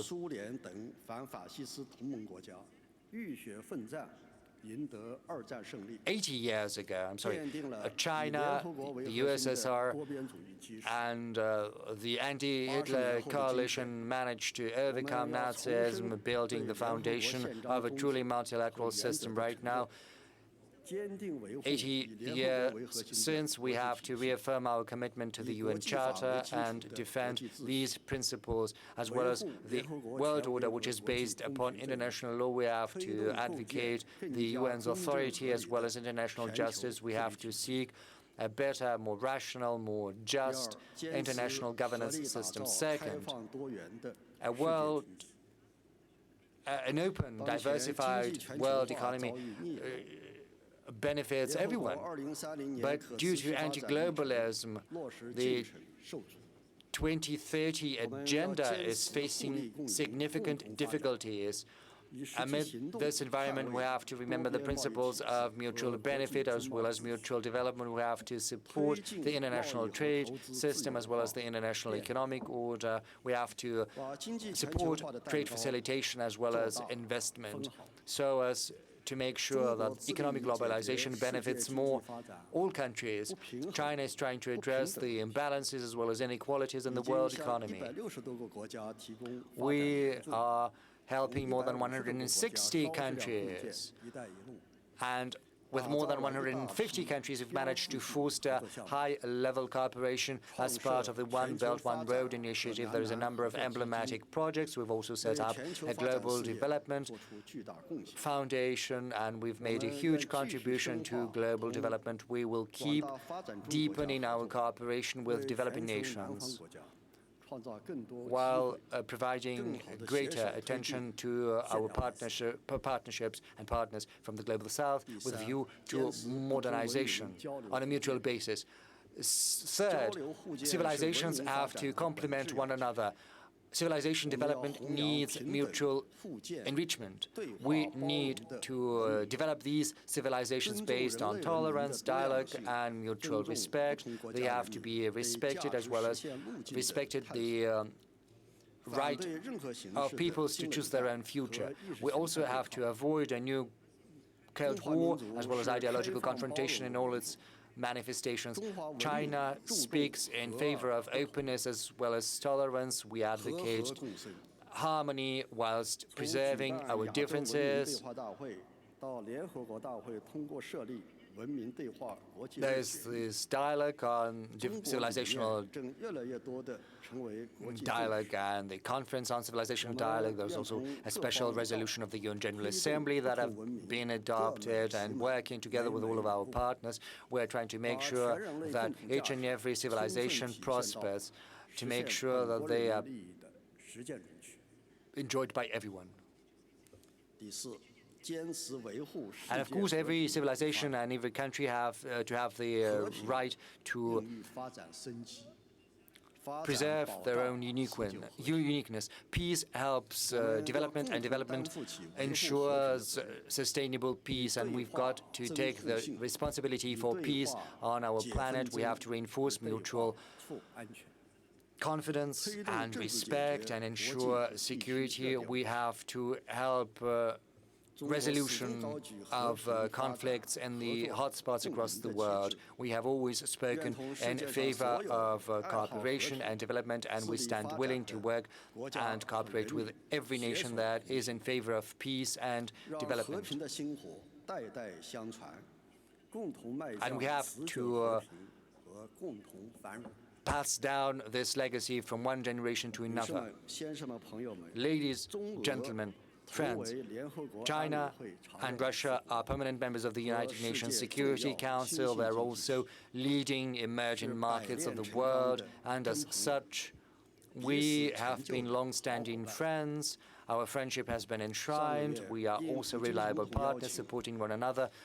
Last month, at the invitation of President Putin, President Xi Jinping paid a state visit to Russia, attending the celebrations of the 80th anniversary of the victory in the Great Patriotic War. The heads of two states agreed to keep reinforcing strategic cooperation and interaction, speaking in favor of preserving the legacy of the Second World War as well as the principle of international justice. So together with our friends from Russia, we will keep putting into practice the important agreements secured by the two leaders, and will promote more global peace and global development. We will also improve global governance.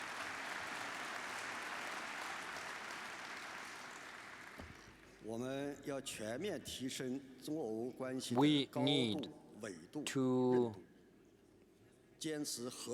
improve, deepen, strengthen and reinforce Russian-Chinese cooperation, also in such formats as the Eurasian Economic Union, and in other formats we have to build a high-quality infrastructure, tap into our resource potential, and also ensure the complementarity of economic structures of Russia and China, developing our cooperation in energy, aviation, space exploration, AI, and so on and so forth. We also have to improve the material basis for our comprehensive strategic cooperation and interaction for the benefit of both our nations. We also have to keep coordinating our efforts in international platforms, including the UN, promote the SCO and BRICS. And we also have to improve the participation of the Global South in global governance in the interests of a multipolar, more just and more prosperous world. Ladies and gentlemen, friends, currently China is comprehensively, promoting, building a strong state through modernization this year. In spite of adverse external economic environment, China still keeps positive economic dynamics. Our GDP grew by 5.4% within the first several months of this year. We are one of the leading economies. We're also developing our international trade despite difficult economic environment, and it demonstrates to the whole world the resilience as well as the viability of our economy. We will also pursue more active macroeconomic policy aimed at supporting employment and the business community, as well as stabilizing the market. Anticipations will also promote predictable, high-quality development in response to uncertain and highly volatile external environment. Will also help revive the Chinese economy. Whatever happens outside, China's doors will only open further. We steadily promote openness, in particular through institutionalizing it, to make sure we have a better business environment based on the best principles.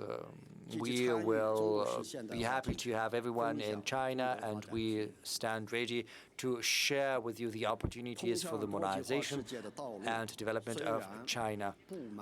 Yes, the road to multipolarity is going to be arduous, but it holds the promise of a bright future. I call everyone to be guided by universal human values, opening together the prospects of a multipolar world together. Thank you.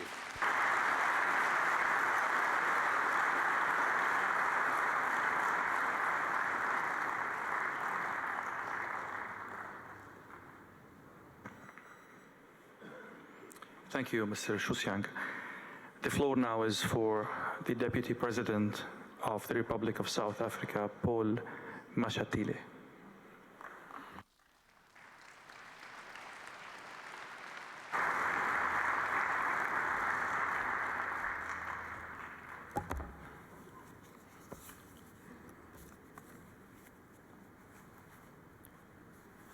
Your Excellency, President Vladimir Putin, President of the Russian Federation, esteemed heads of states who are present, Your Excellency Prabowo Subianto, President of the Republic of Indonesia, His Highness Sheikh Nasser bin Hamad Al Khalila, representative of His Majesty the King of Bahrain, His Excellency Mr. Deng Xiaoxiang, Vice Premier of the State Council of the People's Republic of China, distinguished ministers and deputy ministers, diplomats, business leaders, and fellow delegates, ladies and gentlemen, I would like to begin by sending warm greetings from the government of the Republic of South Africa, especially from our President, President Cyril Ramaphosa, and the people of South Africa. This forum, now in its 20th year, remains one of the foremost platforms for global dialogue on economic cooperation, investments, innovation, and inclusive growth. It is therefore an honor to be given the opportunity to address this distinguished assembly at the St. Petersburg International Economic Forum to convey our vision for a more inclusive, sustainable, and prosperous world. The 2025 theme, Strengthening Multipolarity for Sustainable Development, is not only timely, but central to the moment we find ourselves in. I'd like to assume that you will concur with me that the concept of multipolarity has become increasingly relevant in the current global landscape, which is constantly changing. It calls for cooperation, dialogue, and respect for diversity amongst nations to achieve shared goals. The South African government is certain in its belief that the adoption of multipolarity may result in the achievement of sustainable development and economic prosperity for all nations, regardless of their size. It is laudable that as I stand here, I can confidently state that South Africa and Russia are committed to a multipolar world order and actively interact in forums such as BRICS and the G20. Our cooperation covers various sectors, including trade, energy, and technology. Our aim should be to deepen bilateral connections and shaping global governance. Russia has long played a strategic role in the global economy, not only as a major energy producer, but also as a key actor in food security, industrial technologies, and science-based innovation. It is one of the largest exporters of grain, oil, and gas. It is also a rising presence in sectors such as space exploration, nuclear energy, particularly for peaceful purposes, artificial intelligence, and advanced manufacturing. Importantly, Russia's increasing orientation towards Asia, Africa, the Middle East, and Latin America is reshaping global trade routes and creating new corridors for commercial and developmental cooperation. These reconfigurations are part of a broader trend, the steady emergence of a multipolar global economic architecture. Despite the real challenges posed by geopolitical tensions, sanctions, and fragmentation of financial systems, Russia has demonstrated resilience. It continues to foster deep integration with the Eurasian Economic Union, expand its partnership under the BRICS framework, and strengthen bilateral and multilateral engagement with emerging economies.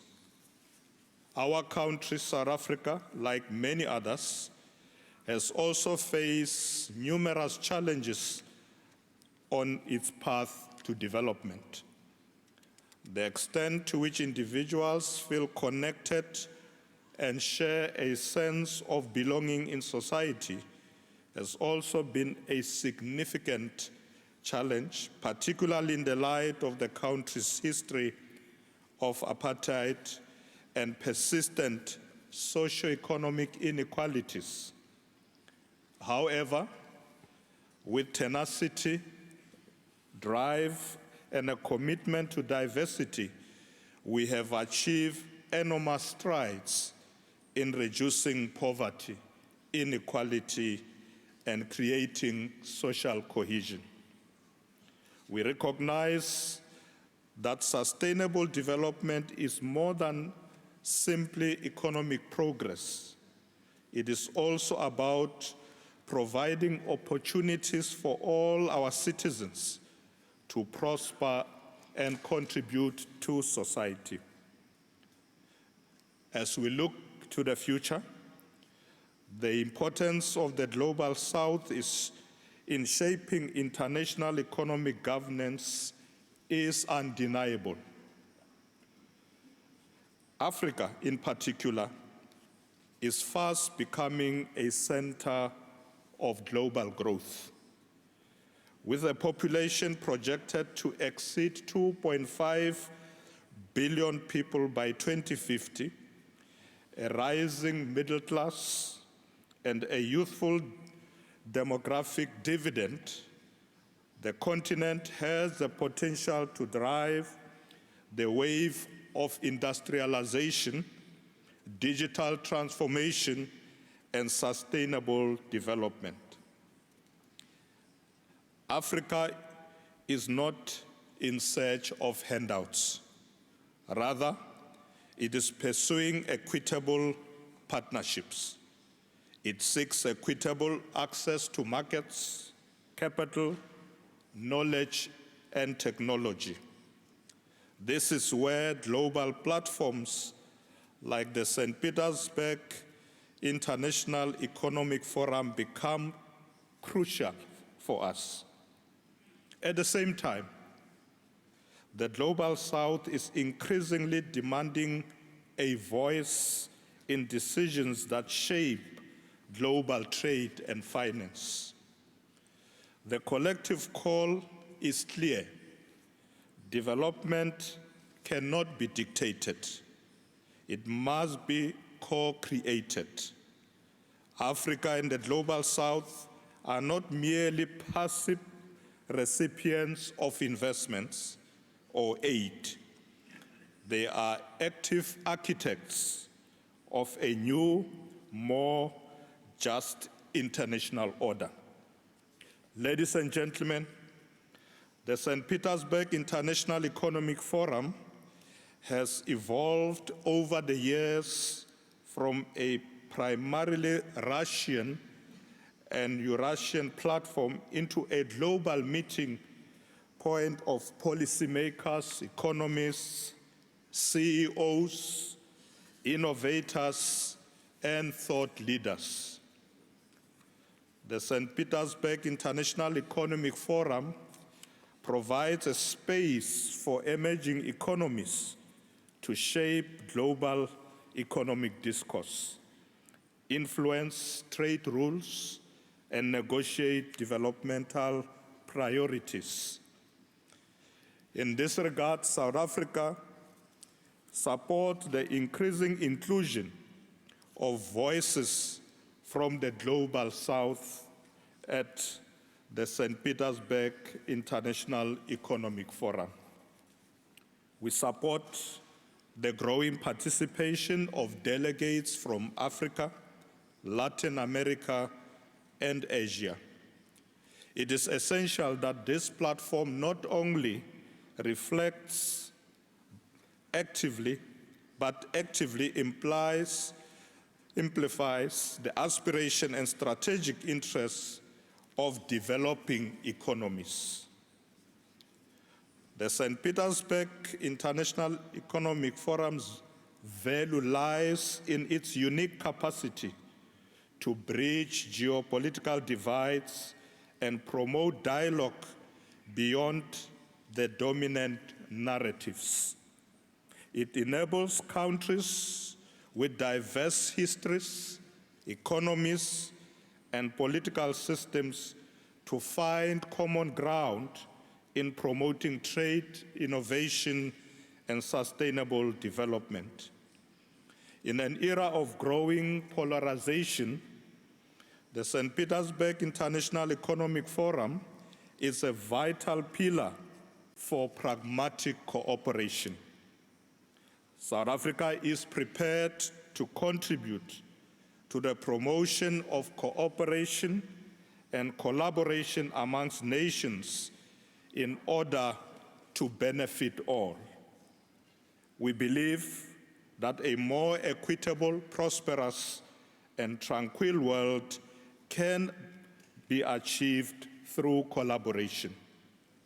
This year, South Africa has the privilege of presiding over the G20.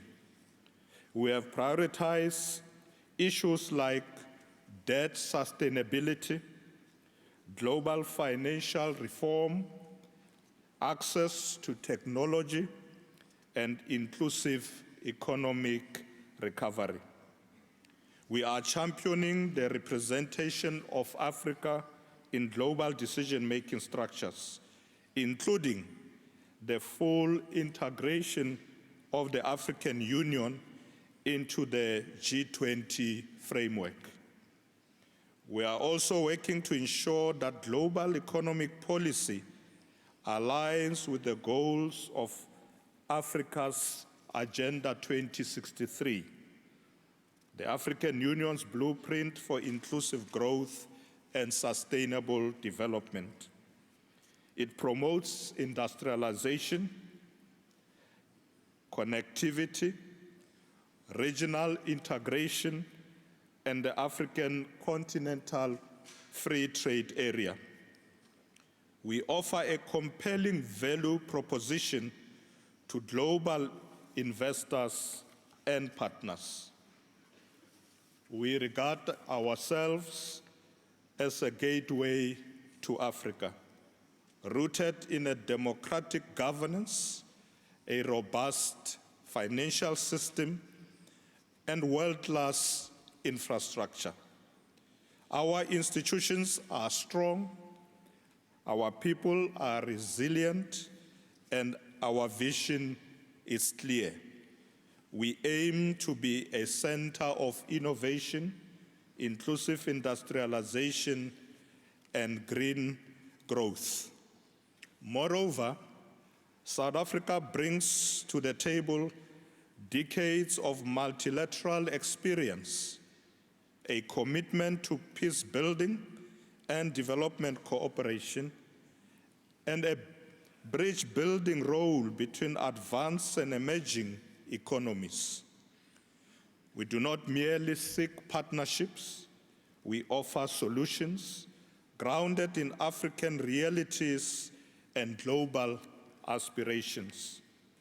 In doing so, South Africa hopes to cement G20 priorities in African reality, ensuring that the recovery from global crisis does not exacerbate inequality, but rather creates opportunities for inclusive transformation. We are pushing for a new international development funding agreement that resolves historical inequalities, whilst also preparing the Global South to respond to future shocks with resilience.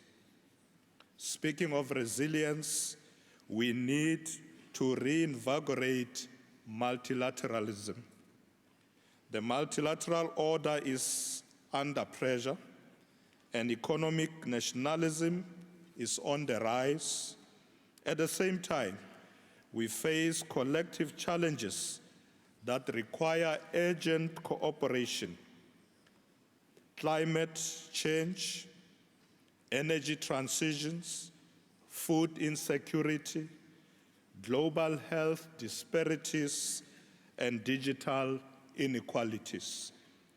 It is in this context that we must reaffirm the principles of mutual respect, sovereignty, equality, and solidarity. We must resist the return to protectionism and instead build a global trading system that is transparent, rule-based, and inclusive. Developing economies must have greater representation in global standing-setting institutions. We must accelerate the reform of the World Trade Organization, the International Monetary Fund, and other Bretton Woods institutions to reflect contemporary global realities. Through strengthening multipolarity, we are able to harness the collective power of our nations to construct a future that is more sustainable for future generations. South Africa is prepared to do its share in promoting international cooperation and collaboration for the future of all nations. The future is not being written in boardrooms in the global north alone. It is being written in the towns of East Africa, in the innovation corridors of Southeast Asia, in the mines and digital labs of Latin America, and the energy, agriculture, and science sectors of Eurasia. The St. Petersburg International Economic Forum is one of the few remaining global platforms where this future can be shaped in dialogue. Let us then seize the moment. Let us invest in partnerships that are equitable and mutually beneficial. Let us pursue sustainable growth. South Africa stands ready to work with all partners gathered here to forge a new era of cooperation, shared prosperity, and enduring peace. Thank you very much. Spasiba.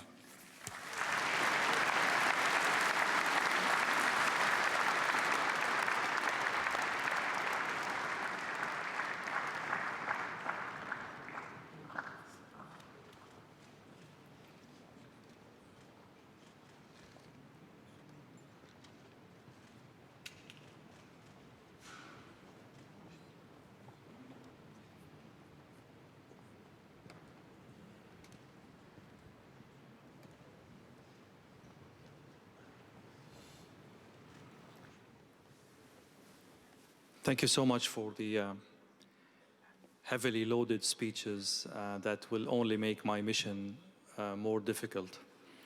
I'd like to start with President Putin. The overarching theme of this year's forum is shared values in a multipolar world. This is a very, very high, ambitious ceiling. What does Russia bring to the table in that regard?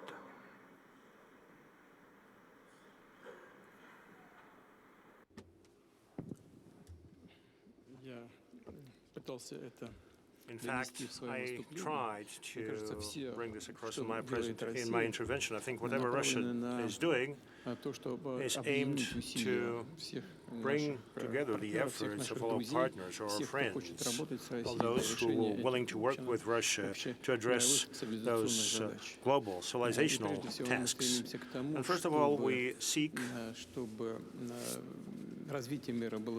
to achieve a balanced global development, so that this development is aligned with the interests of as many countries as possible.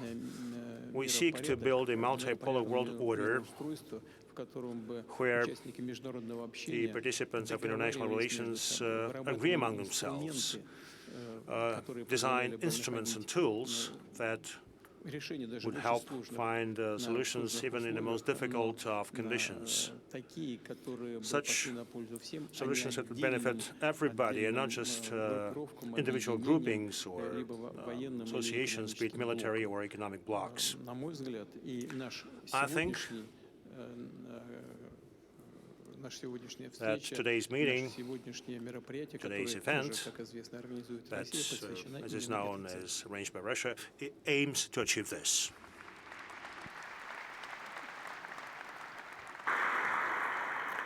Sometimes, Mr. President, this effort to build the multipolar world seems like more of a resistance of an existing order rather than a genuine, consistent, coherent effort to create the multipolar world that you're talking about. Is it an objective-driven effort, or it's only resisting current,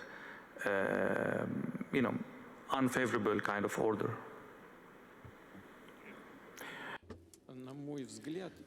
I think, and many occasions, the different locations, I mentioned this, the changes are happening irrespective of whether we help those changes or not. Those are objective trends of global development. You know, in my speech, and many other occasions, including here at the St. Petersburg Economic Forum last year, I mentioned that the changes in the world are happening, and those are fundamental changes. They are due to the fact that new economic leaders emerge. Just look at what's happened over the past years. Look at how the share of the so-called G7 was shrinking in the global economy. It is shrinking every year. And look at how the share of the countries that got together in the BRICS has been growing. Again, this is an objective process. And it has nothing to do with any clashes or military conflicts. No. It's been on for decades. And when we're told, look, you in Russia, you implemented this pivot to the global south, to Asia. Oh no, those decisions had long been taken because we consider it the trends of the global development. And again, those are objective trends. Our colleague from South Africa just spoke. 2.5 billion people in Africa. And again, this is a medical fact. This is what's going to happen, and there is no stopping it. All those nations, all those continents, all those peoples would seek to improve their standards of living. And definitely they would try to enhance their economic and humanitarian capabilities. And again, those are inevitable things that are happening in our civilization. Our task is to make this process, this inevitable process, a civilized shape. And altogether, we should take efforts that not only would accelerate those processes, but make those processes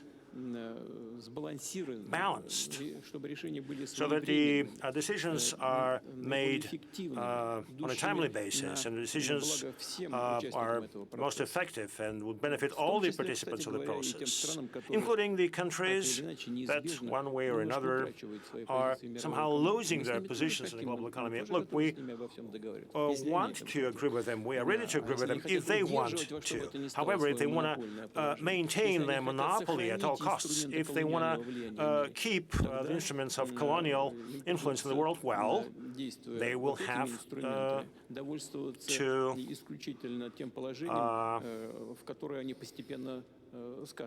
be happy with the situation they are gradually sliding to.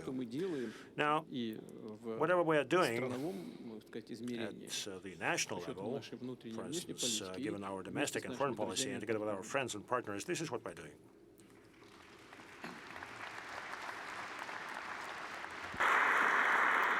And obviously they have the tools to cripple this endeavor that you just summarized, Mr. President. So I would ask President Prabowo of Indonesia.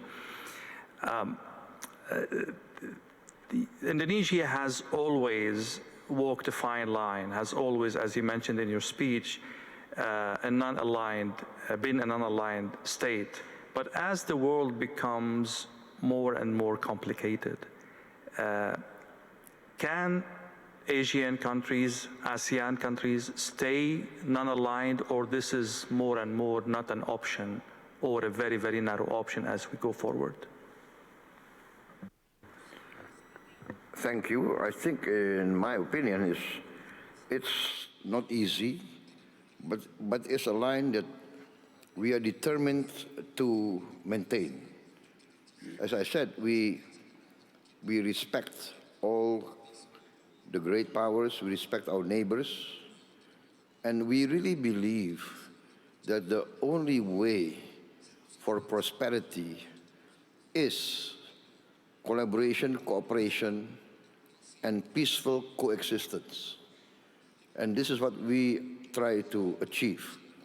So we want to maintain good relations, and we try to convince all parties that the only way forward in this planet is getting smaller. We cannot afford rivalry that is going nowhere. That can only especially if it goes into confrontation.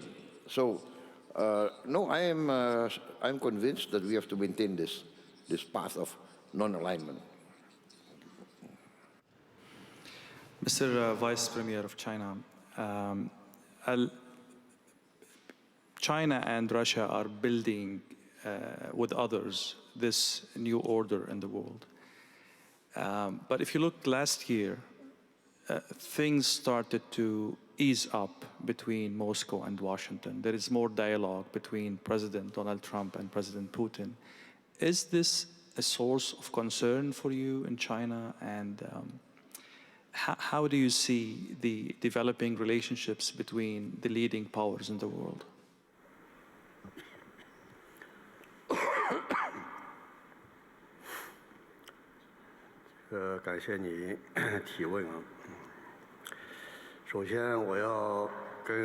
Thank you very much for your question.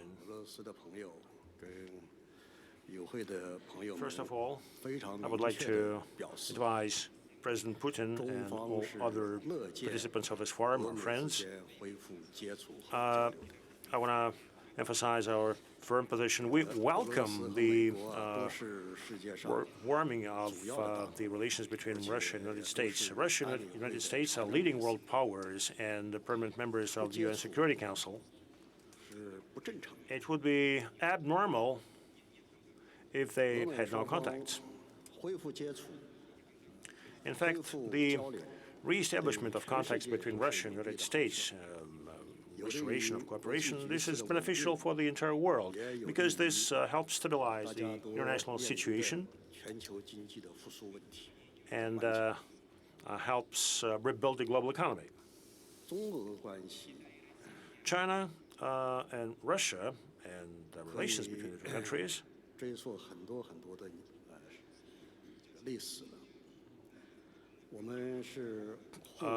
in fact, have very deep roots. We are neighbors. We're largest neighbors, and friendly cooperation between our two countries develops successfully, and it is based on the principle of mutual benefits. And this is in line with historic logic, and it is in line with the cultural traditions of the two countries. And besides, it is in line with the strategic interests of the two countries. The friendship between Russia and China is immune to any external influence, and our friendship is not aimed against any third party.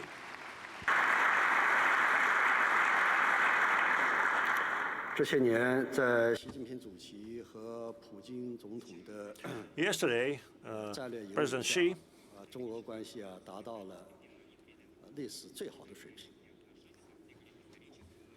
mentioned that under the leadership of President Putin and President Xi, the relations between the two countries had reached the historic high, and relations are as solid as rock, and they are impregnable.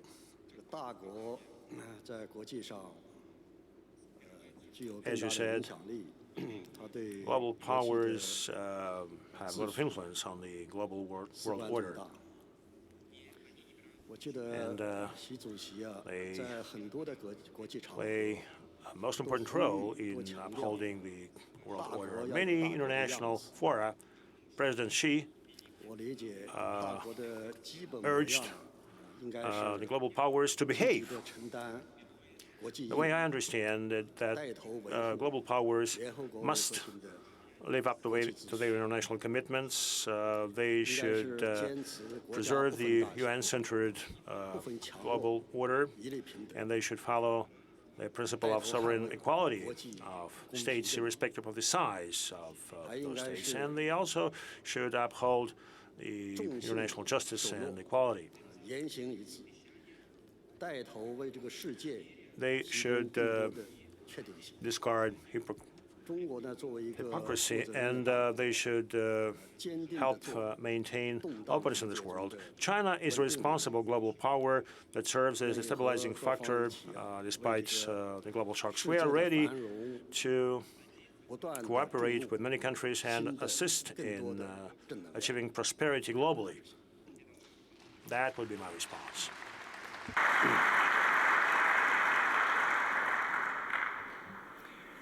Thank you so much. Sheikh Nasser, Bahrain is a very unique country. You have very good, exceptional relations with Washington, yet you are here today representing your country and His Majesty as a guest of honor in St. Petersburg Forum. This is a very unique feature. It aligns with, those who know Bahrain would say this will align with the history of Bahrain as a trade hub, as a political bridge. But how are you maneuvering and navigating a more and more polar world with the set of skills and experiences you have in the realm of bridging between East and West? Well, you have mentioned briefly about history, and let me take you back nearly 5,000 years ago, the job of Bahrain, where it maintained the relations between East and West.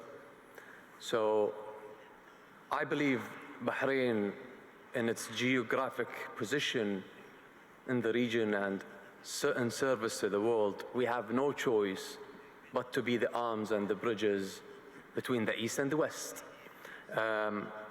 We have no choice, rather, to follow our wise leadership, not just in Bahrain, but in the GCC in total, where we all share a new state of mind.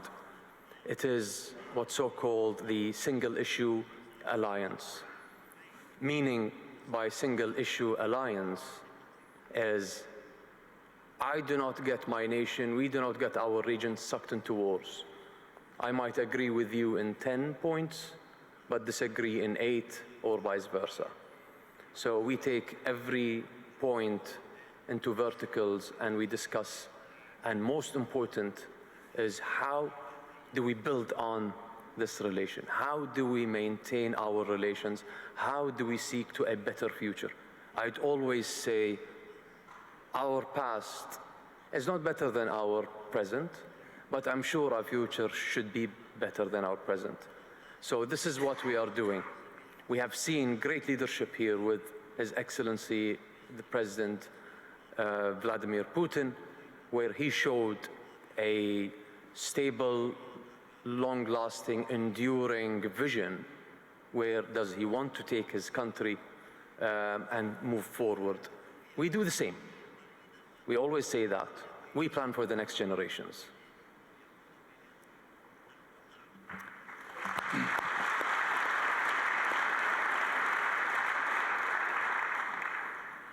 Thank you, Sheikh Nasser. Vice President, South Africa is as well one of these unique historical experiences in Africa and on the world stage. You said something very interesting about St. Petersburg Forum being one of the very, very few places where shaping the conversation around geopolitics and geoeconomics is happening through dialogue. That's a very solid conclusion in today's world. I'd like you to elaborate more. What did you mean by that? And why? What makes this one of the few and unique places for such dialogue?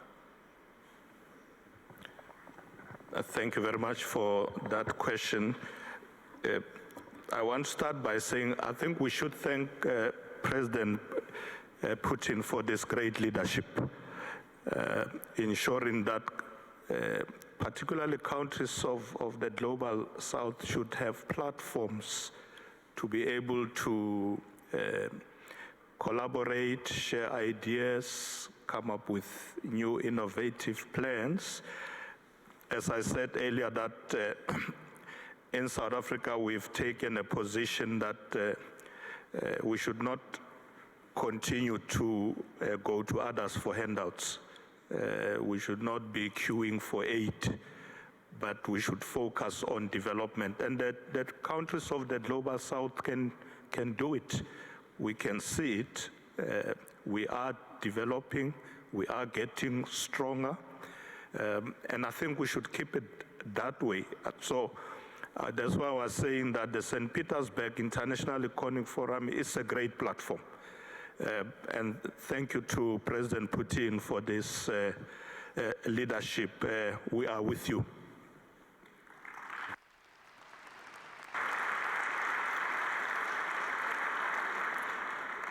Let me bring the conversation from values to closer to the conflict areas in the world.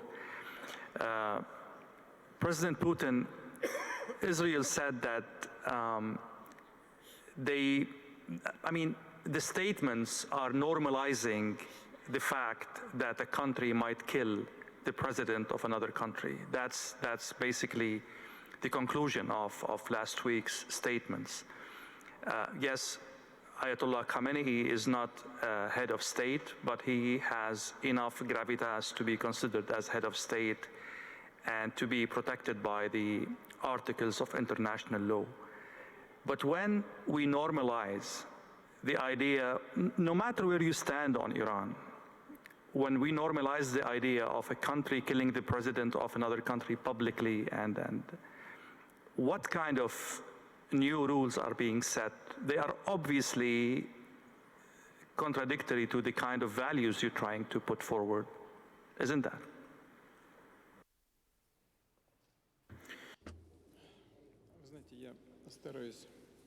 Well, you know, I was listening to my colleagues speak. I was taking some notes so that later I could react to that and make some references. I've also made note of what you were just saying yourself. And you said the following. When we've been discussing it with my colleague from the People's Republic of China, you said the following, and I wrote it down. The Russian Federation and China shape new world order.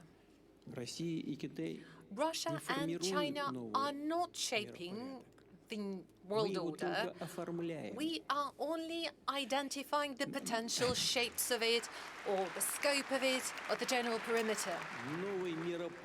The new world order emerges genuinely on its own. It's just like watching the sunrise. There is no way you can run away from it, or you can avoid it. And we are trying to create the conditions, or rather pave the way for this process, so that it is more balanced, and so that it is in line with the interest of the global majority. And we very much hope that all of the countries would be aware of it, and after all, would come to realize, as I was saying earlier, that this particular wave of searching for a solution is better than an approach where you try to apply pressure. And in fact, this neo-colonial world order, and I do believe that it is neo-colonial in its nature, this is the world order that humanity has existed for many hundreds and even centuries of years. Would you allow, Mr. President, to go back to the question about normalizing the talk about, a country killing the president of another country, in the case of Iran and Khamenei and Israel within this conflict? I mean, it seems that those who are making the new values are not the global south, not obviously not Russia, not China, it's the Israelis. Are you comfortable with that?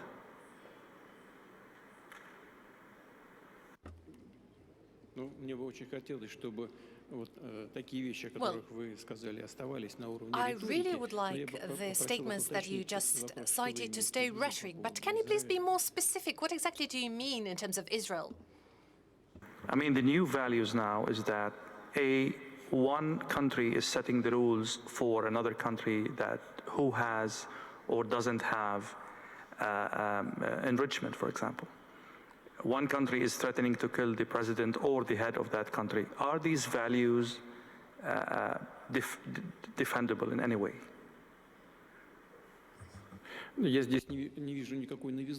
Well, first of all, I don't see anything new in this regard. It's no new to us at all. And secondly, the Russian Federation has always, and I keep emphasizing that, has always supported taking care of security and safety of each single country without damaging safety and security of any other country. That's our strong principle.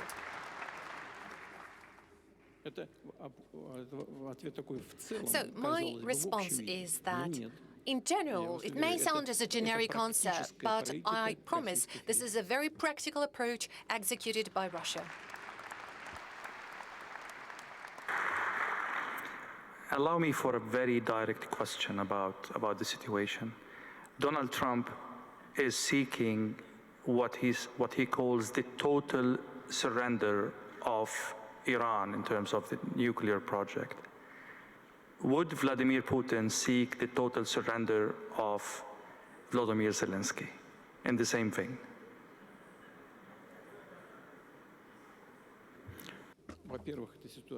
First of all, it's not the same thing. It is a very different situation. And secondly, we are not aiming for unconditional Kurd surrender by Ukraine. We insist that Ukraine recognizes realities that we have on the ground.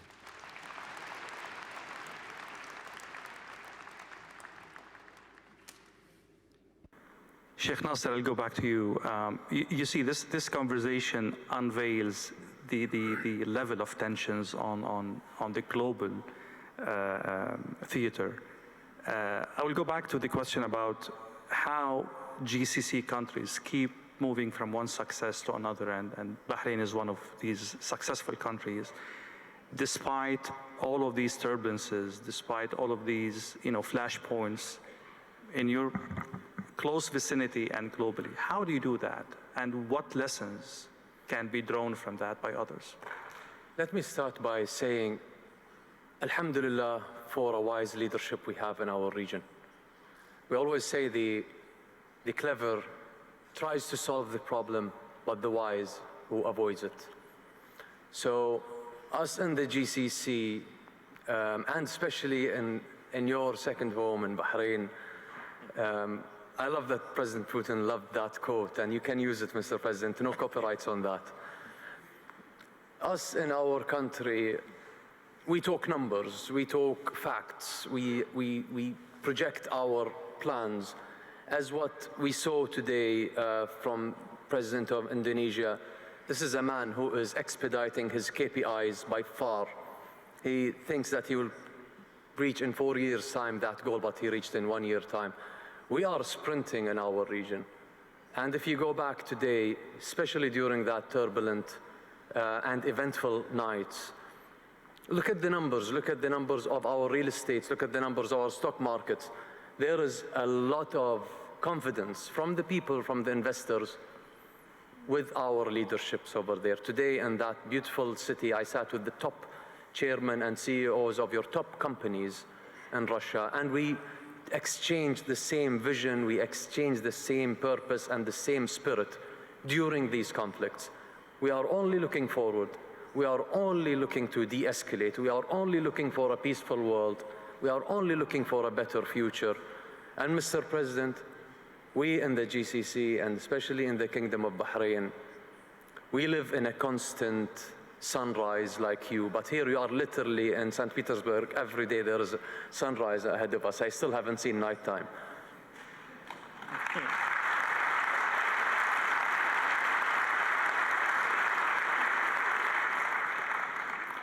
Mr. Vice President, as I mentioned earlier, South Korea has a very unique position in history in terms of how it evolved, in terms of how it fixed its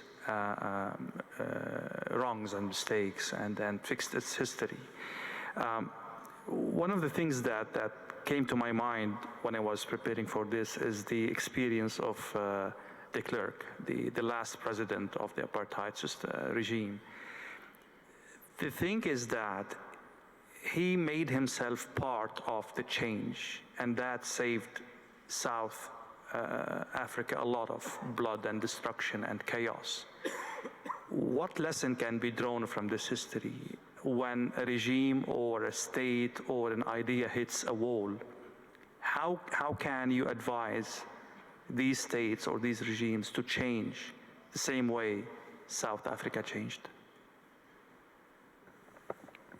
Well, de Klerk is not a good example because he was defeated. He was forced to come to the table by the masses of our people. He didn't come voluntarily. What we are saying that leaders must recognize that we can resolve our differences through peaceful means, but there are those who need to be dragged to there. And I think the example of de Klerk is quite that. He was dragged to the negotiating table by the masses of our people. And we were quite happy once he came. He had no option. He had to participate. He did try to portray himself like he's Nelson Mandela. He's not. He was dragged there by Nelson Mandela to say, we are going to negotiate peace. And we want to continue to share this example with other countries. We are quite involved now in the African continent, engaging in peaceful negotiations in the South Sudan, in the DRC, and other places. So, yes, there is indeed value in negotiating, in discussions, but there are situations where the masses have to stand up and they have to fight for their rights. And that's what we did in South Africa.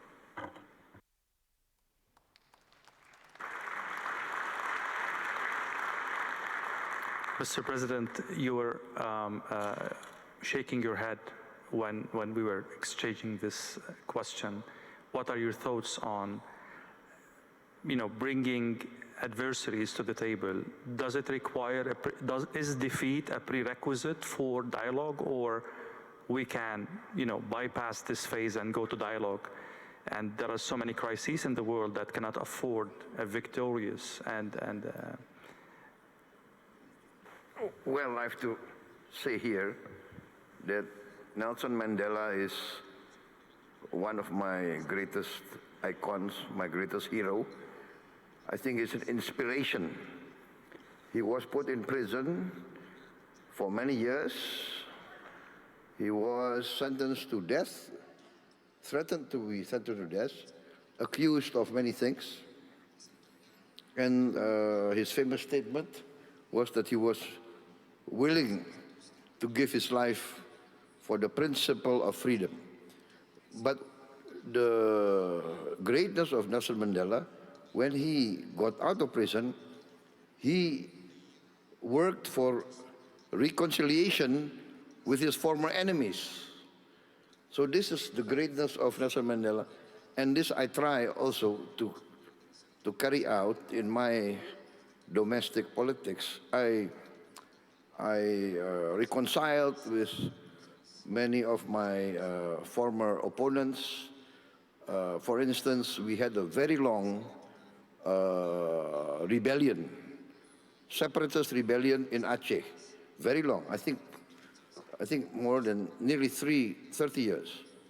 But can you imagine that the former commander of the Aceh Liberation Army fighting against us for 25 years more. Now, he joined my party. He's in my political party. And he's now governor of Aceh, and I'm president of Indonesia. This shows that former enemies can come together. And I think this is the lesson of Nelson Mandela. I want to say I was a former soldier. And as a former soldier, I really know the value of peace and reconciliation. As a former soldier, I always try, now, even before, I always try to negotiate. Negotiate. Better to talk than to kill each other. This is my position. Always talk, always negotiate.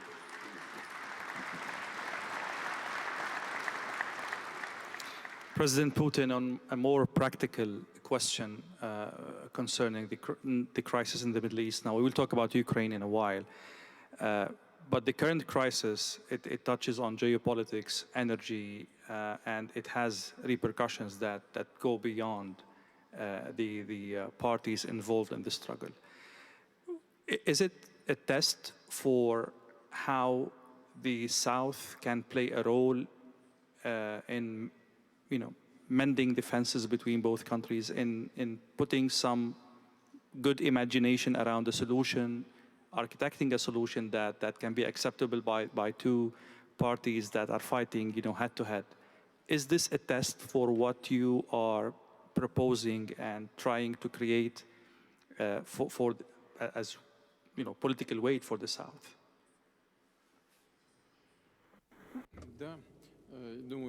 Yes, I do believe it is quite probable. And the reality is that many countries of the region, in a way, do have sometimes stable or sometimes complicated relations, but anyway, relations with both of the parties, with both Iran and Israel. And the availability of those ties and relations give us reason to hope that Global South as a whole, and countries of the region in particular, may exercise their impact on this process in a way that the acute phase of the conflict comes to an end. When I was saying that the principal position of the Russian Federation is to make sure that the security of one country is not paid at the cost of other countries, well, I'm not going to dwell into the details of that. We all understand what I'm talking about. We're talking about uranium enrichment on the one hand, and this is Iran's right. It is Iran's right to peaceful nuclear program. On the other hand, we know the position of Israel. Israel insists that it is about provision of its security. But I'm sure that mutually acceptable solution can be found for both sides. That's my view.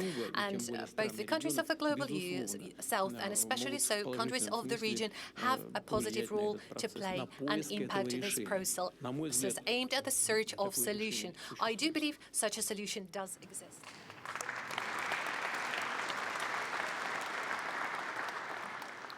Actually, today, the Russian ambassador at the UN said that the only way forward is a political solution for the nuclear file between Iran and the Israelis. Is there any preliminary points about this solution, or we're still too far from that?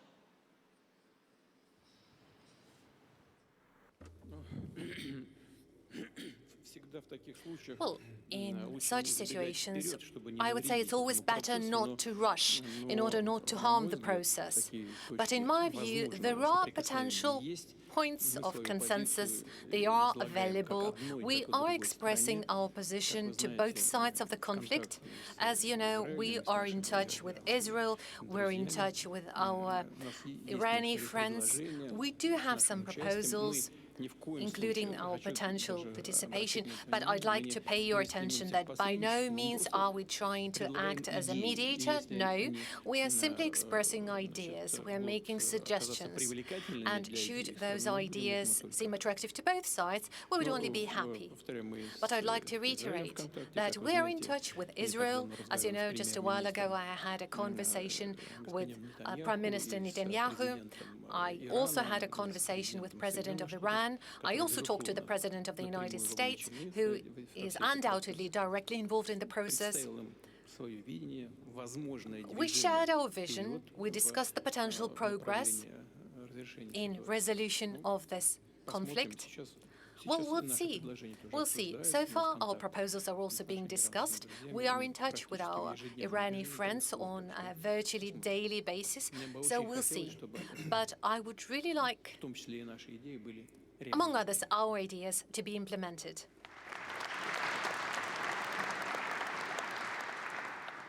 Sheikh Nasser, during the king's visit to Moscow, he explicitly talked about the role of Russia in maintaining peace in the Middle East.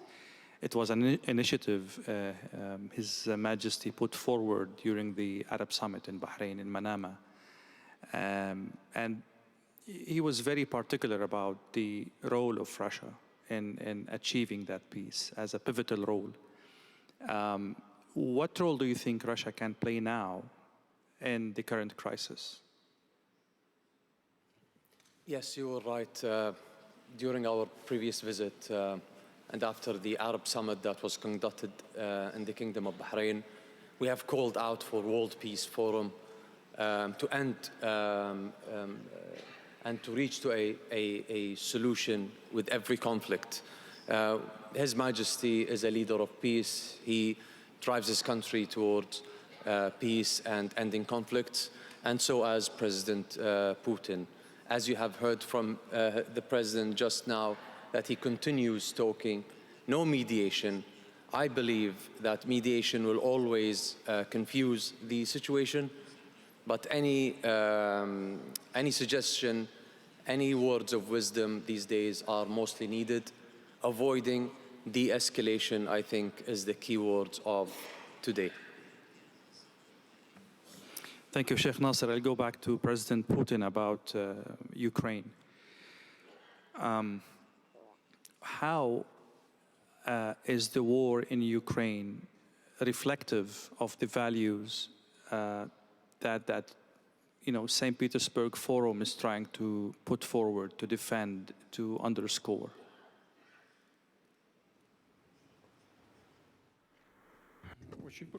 Very easily. Directly, in fact, there is a direct relation to what I've been talking about.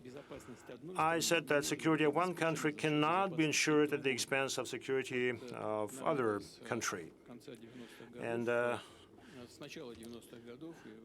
since the beginning of the 1990s, for decades, we've been hearing that there would be no NATO's expansion to the east. And we've had 5 or 6 rounds of expansion. Despite all our calls not to do this, those were ignored. And definitely, those are rudiments of the old, if not to say ancient, neocolonial policy, well, upgraded, of course, given the current context, but nonetheless, this is the action from the position of power. Those are the actions that do not take into account the interests of Russia. As to Ukraine, again, this is action from the position of power, whatever was happening there. It is a bloody anti-constitutional coup that happened in Ukraine. And again, this is acting from the position of power. In previous U.S. administration directly stated that they spent billions of dollars to support the coup. Well, obviously, it was not mentioned in public, but still. And our action aimed at protecting part of the population that considered that it had cultural and historic ties with the Russian people. I'm referring to the people living in the Crimea. And then there were some attempts on our part to resolve the situation in the southeast of Ukraine, in Donetsk and Luhansk. We made these efforts, but again, our, in this case, ideological opponents, as I could label them, attempted to act from a position of force. They started military operations in Lugansk and Donbass. It was not us who started the military operations. And after the coup, the part of the Ukrainian population rejected the outcomes of the coup and rejected the those who made this coup happen. Well, they became targets of the military operations. We attempted to address the situation in a peaceful manner to somehow mend the situation, but our partners, quote unquote, well, it turned out that they started this whole coup just to pump up Ukraine with weapons and to continue combat.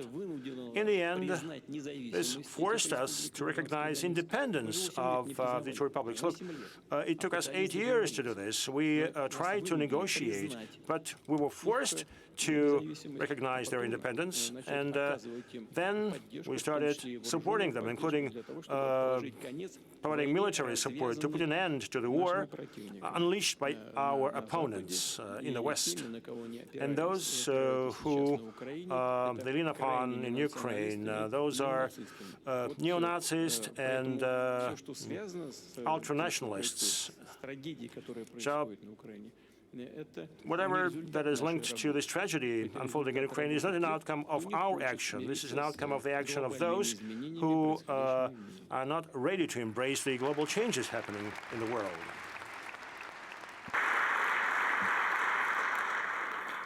Mr. President, I'm in no position to challenge the narrative you put forward. Let's say this is the baseline of what the reality is. Let's assume this is the reality. Your army is advancing beyond the 4 areas that are considered Russian by Moscow. So what's your end game? How deep is your army going to go, and for what effect?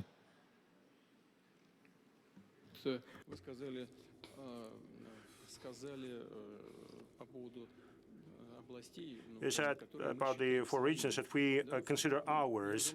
Well, on many occasions I did mention that Russian and Ukrainian peoples are the same people, and in this sense, the entire Ukraine is ours.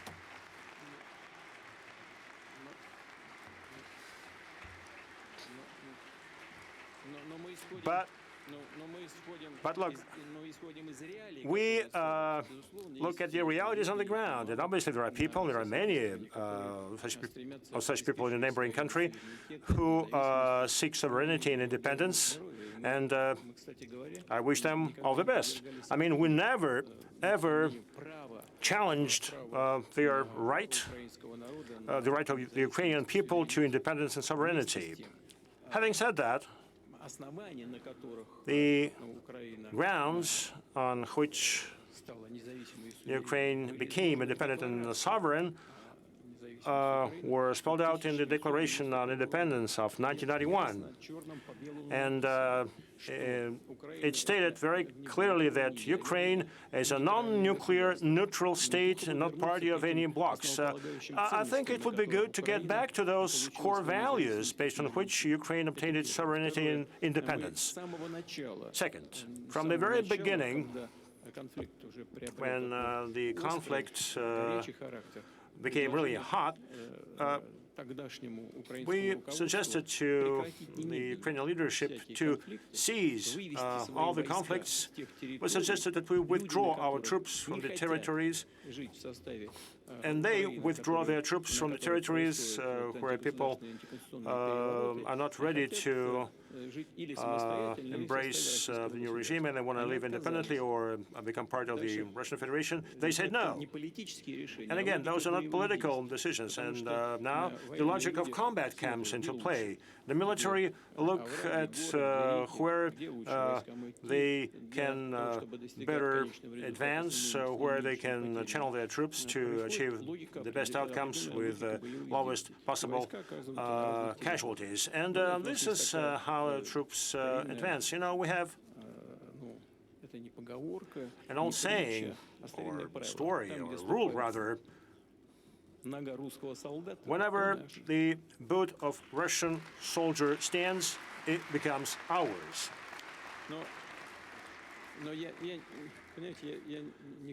Look,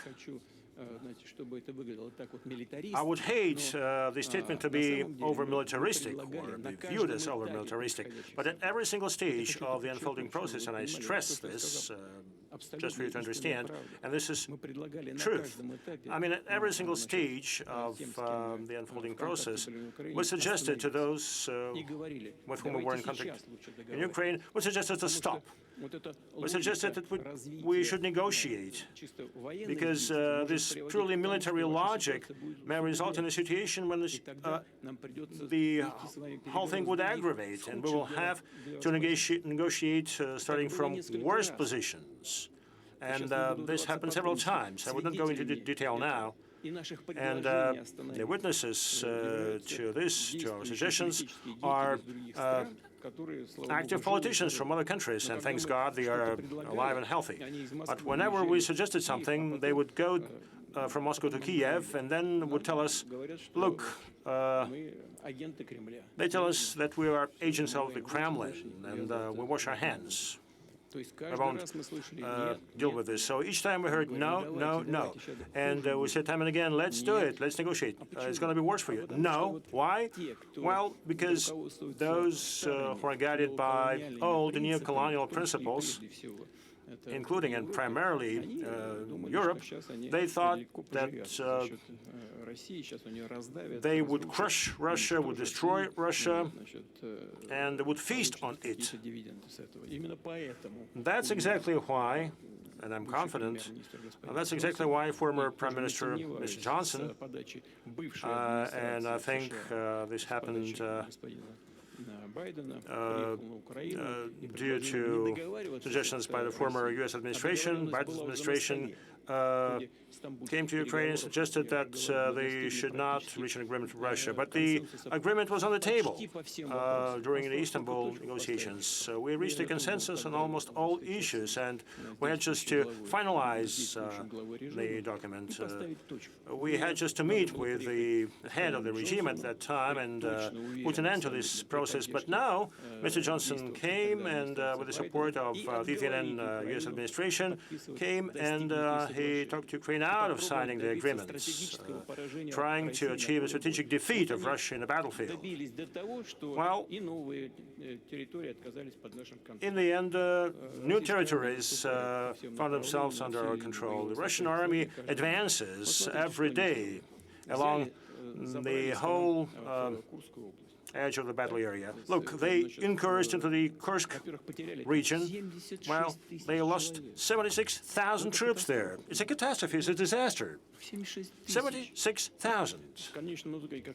In the end, we drove them out from that region, but they started to create threats for us along the whole border with Ukraine in two neighboring regions. You know, they lack personnel, and now we have to create a security zone along the border. And they divert their troops there, the troops that they are lacking in other areas. 47% is the current staffing level of their combat units.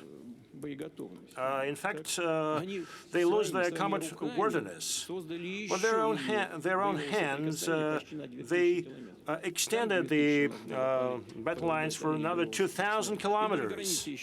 And as I said, they started to create threats for us along our border and another 1,600 kilometers. You know, they spread their troops thinly. From the military standpoint, it's silly, it's stupidity. They create problems of their own, and we have to respond somehow. You said that there are some other territories. Yes, of course. Look at the national border. As I said, they incurred into the Kursk region, and they committed a lot of crimes there, including crimes against the civilian population. And we kicked them out with significant losses, and now we have to create security areas along the borders because they keep attacking from there. They use artillery, they use UAVs. How deep is the security zone?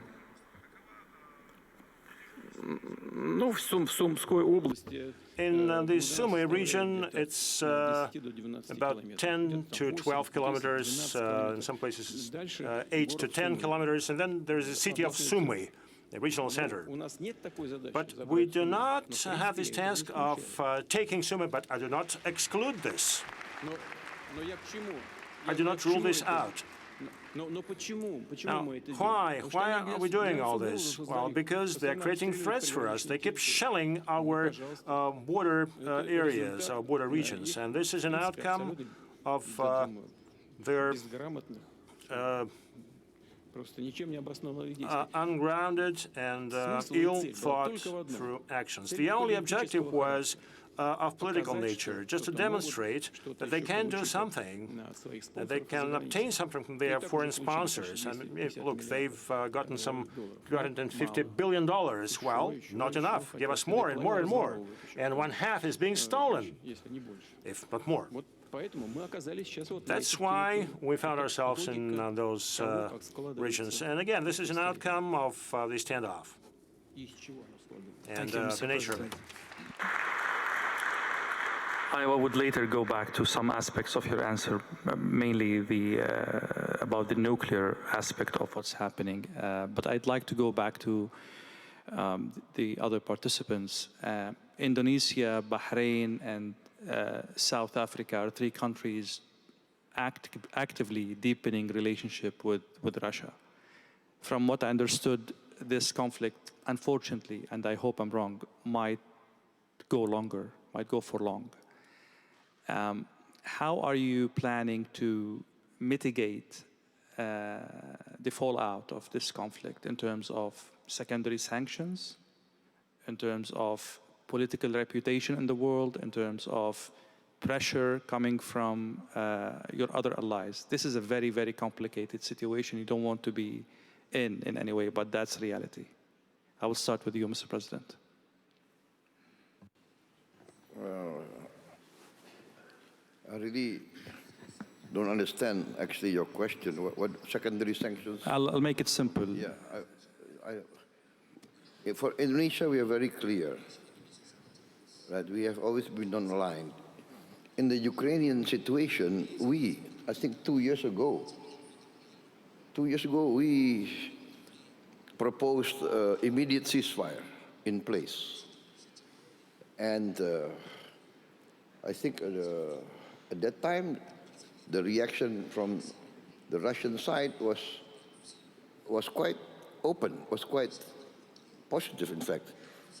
But the reaction from the Western governments, I have to be fair, not all Western governments, but many Western media virulently attacked my proposal. They said that I was proposing the peace of the cemetery. That was what many of these Western journalists accused me of. So we would always propose a peaceful solution. And at that time, I reminded everybody that even in Korea now, North Korea and South Korea, there's a demilitarized zone supervised by the United Nations. The war in Korea is officially not yet over, but there's a peaceful condition. So that was what we proposed, like to save the people of Ukraine on all sides, people of the Russian-speaking areas, just to save them. A secession in place. That was we are far from the place, but we want to promote a peaceful solution. So I don't understand who's going to give sanctions to us. Sheikh Nasser, same question about the secondary sanctions on the friends of Russia. Let's agree that this is part of the reality of international dynamics, and people take care of that. I mean, pay attention to that. How are you navigating this in terms of sanctions, in terms of reputation as well? Well, you mentioned it, the friends of Russia, but also the Kingdom of Bahrain being the friend to the world, the link and the bridge between conflicts. We have always opened our arms as I would never say that we are neutral. Neutral means siding with one side on another. I say that we are peacekeepers, we are peace seekers, we are opening our arms. Bahrain is a platform for peace talks.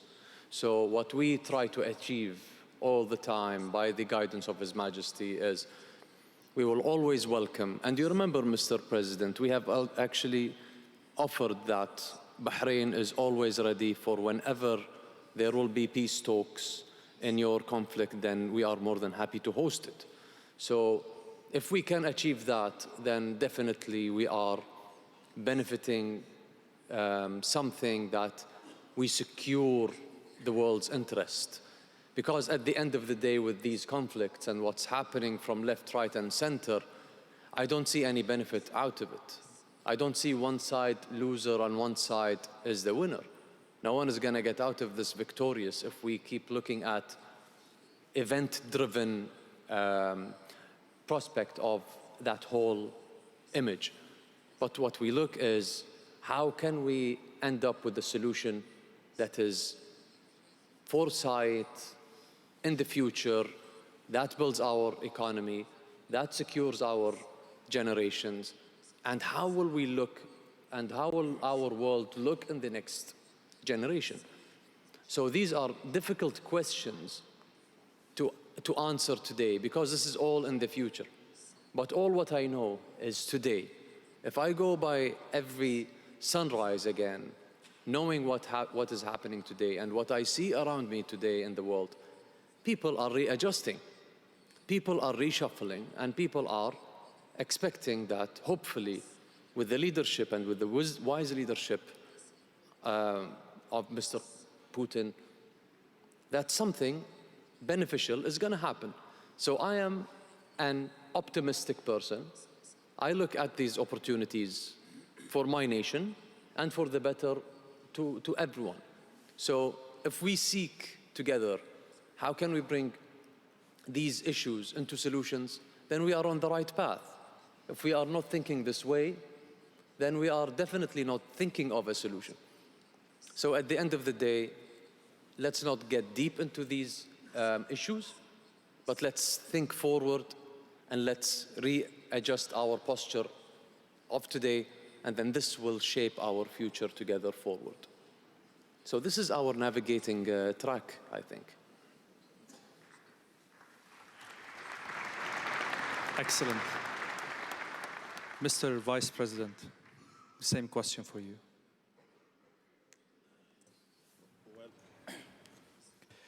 Well, we are already facing tariffs as we speak. So if we're going to face secondary sanctions, it's something that we have to deal with. I did say earlier that the road to multipolarity is not going to be easy. All the things we want to do to ensure equality in the world not being dictated upon, those things are not going to come easy. But it's always important that in time of difficulty, friends must stay together so that we face the challenges together.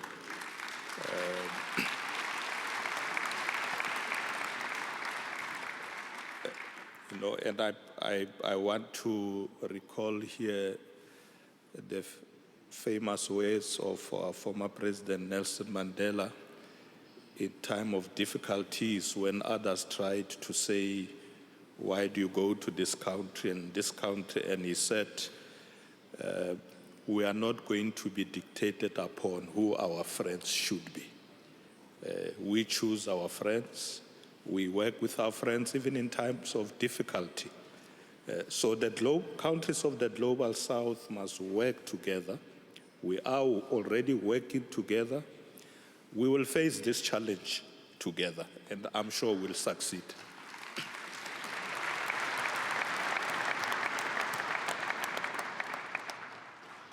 Mr. Putin, your satisfaction with the answers cannot be hidden in any way.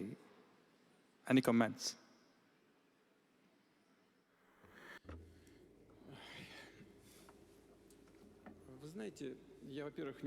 Well, first of all, I never doubted that that would be the answers. And it's not just that somebody is trying to harm someone, or that someone is trying to tell others something good and nice and pleasant. No, it's not about that. And that brings us to the very beginning of our discussion, when I was saying that global changes happen organically, just like the sunrise. And that's what it's all about. You were saying yourself, Russia and China are shaping the new world order. Well, we are not trying to break or destroy anything to build new. We are not causing any difficulties to anyone. And our colleague from China was just saying that friendship between Russia and China is not against anyone, any other country. And that's the truth. We are simply giving shape to the things that evolve naturally in the world, and they are going to evolve anyway. But bending your knees under the pressure of someone who is trying to preserve the outdated rules means staying behind and overcoming all the challenges, any kind of challenges, be that tariff wars or sanctions. Overcoming those challenges means moving ahead. And we are friends, we are partners with those countries who are willing to move ahead. And those who are ready for it, those who are ready to accept this challenge.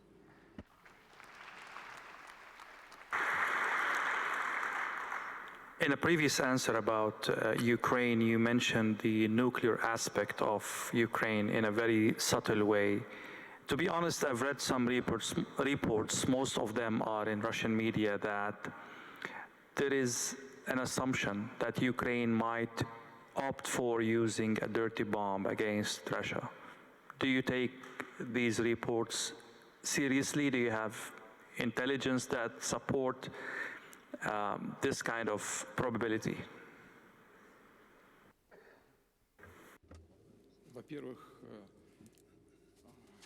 Well, first of all, that would be a colossal mistake from the side of those who we call neo-Nazis operating on the territory of modern-day Ukraine.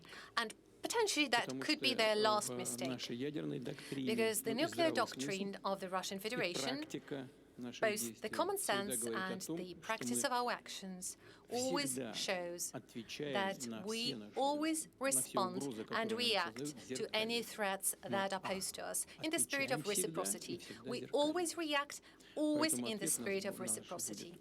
So our response would be extremely harsh and most probably catastrophic in nature, both to the neo-Nazi regime and, unfortunately, to Ukraine itself. I genuinely hope that it will never happen.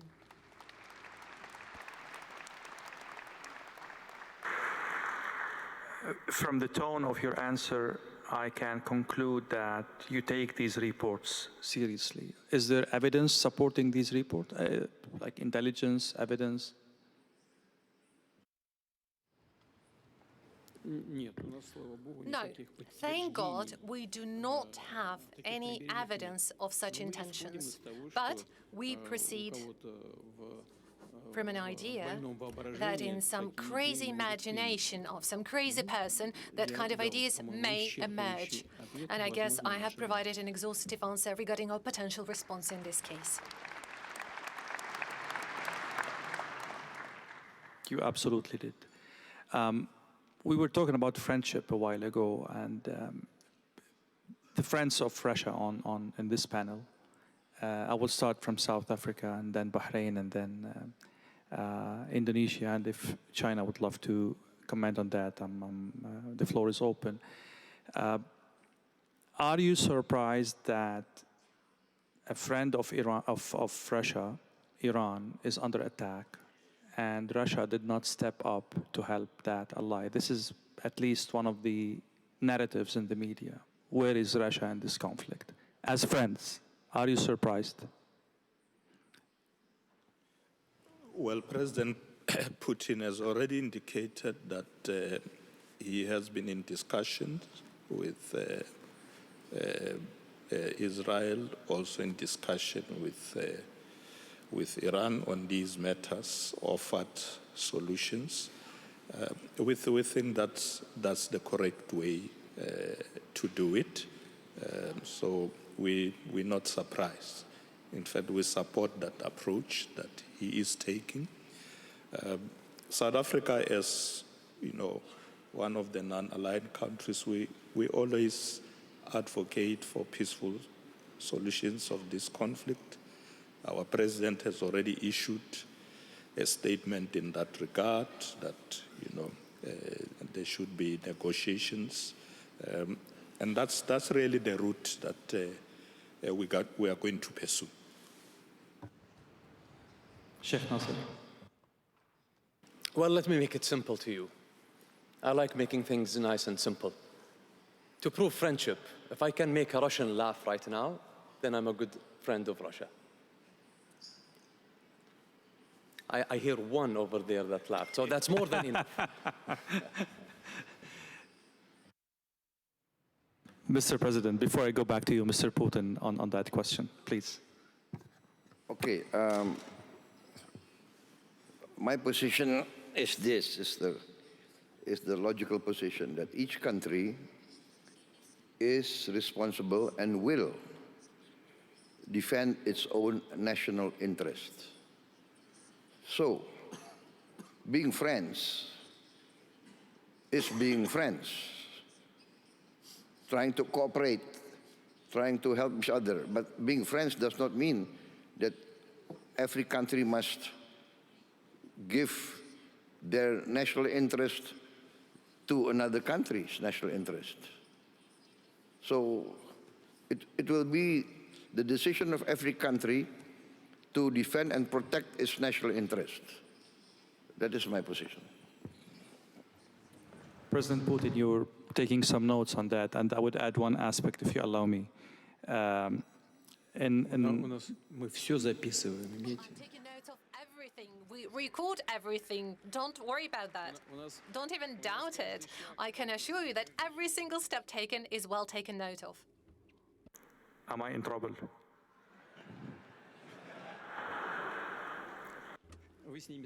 Well, I'm sure you'll be able to overcome those, and we will assist you in doing so. So, in Western media, there are reports saying the following, and I leave the opportunity for you to comment on that. Actually, the Iran war is a good thing for Russia. A, oil is up. B, the West has one more problem on its table to take care of. And 3, Ukraine is on the back burner. So all the news is on Iran rather than Ukraine. How do you comment on that? And what do you say for those who are saying that Russia is unreliable ally because it did not step up for Iran.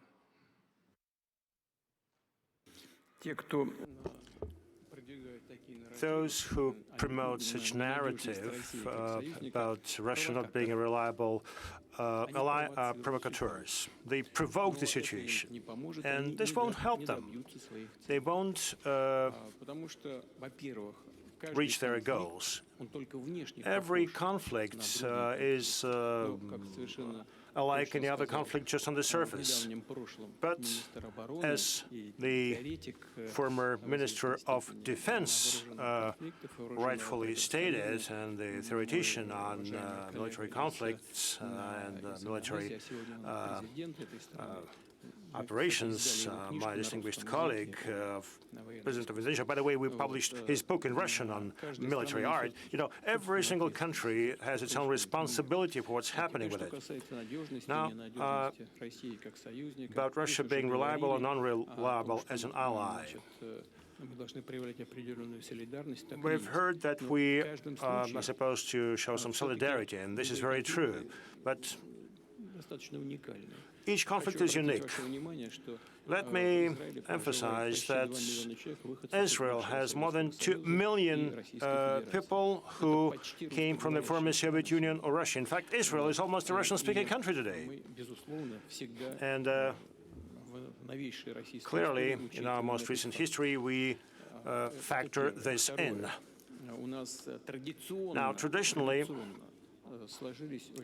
we've had very good, friendly, and trust-based relations with the Arab world and Islamic world, because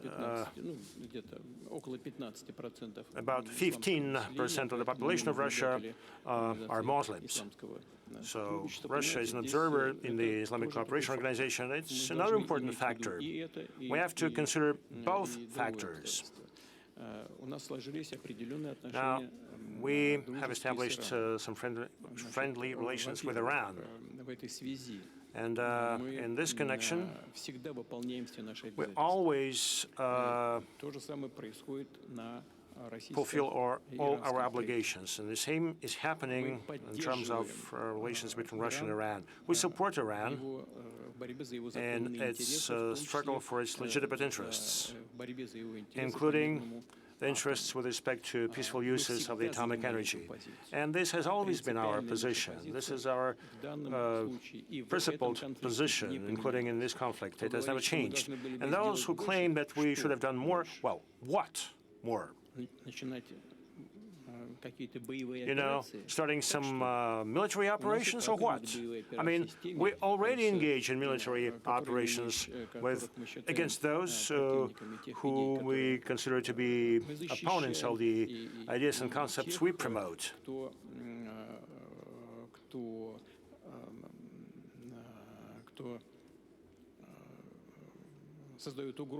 And those who create threats for the Russian Federation.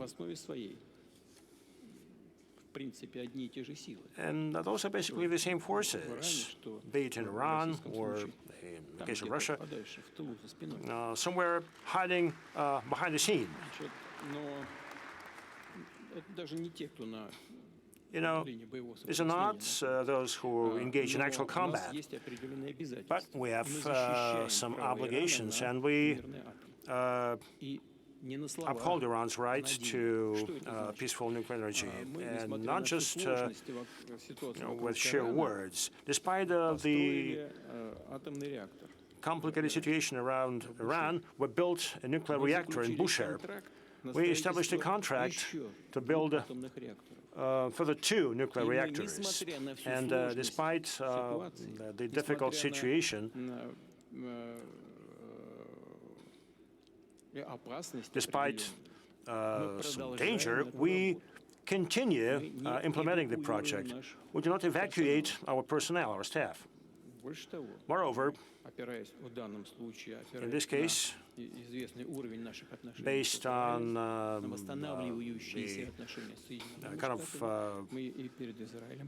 relations with Israel we have, and thanks to the restoration of our relations with the U.S., we put this issue on the table for Israel and for the United States, stating that we perform our mission in Iran being guided by our understanding of Iran's right to peaceful uses of atomic energy.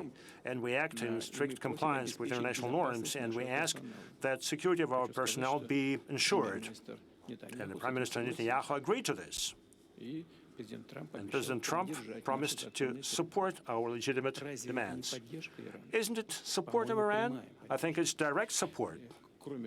Besides, we took a very specific position in the UN, and our position, including in the UN, and I'm deeply convinced of this, is aligned with interests of both Iran and the State of Israel.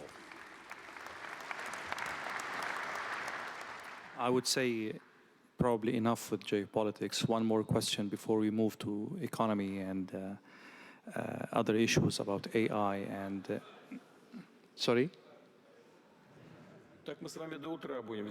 Well, we'll stay until morning if we continue the discussion like this. The forum this year coincides with the 80th anniversary or commemoration of the Day of Victory, the World War II. Are you concerned that we are heading into World War III in any way?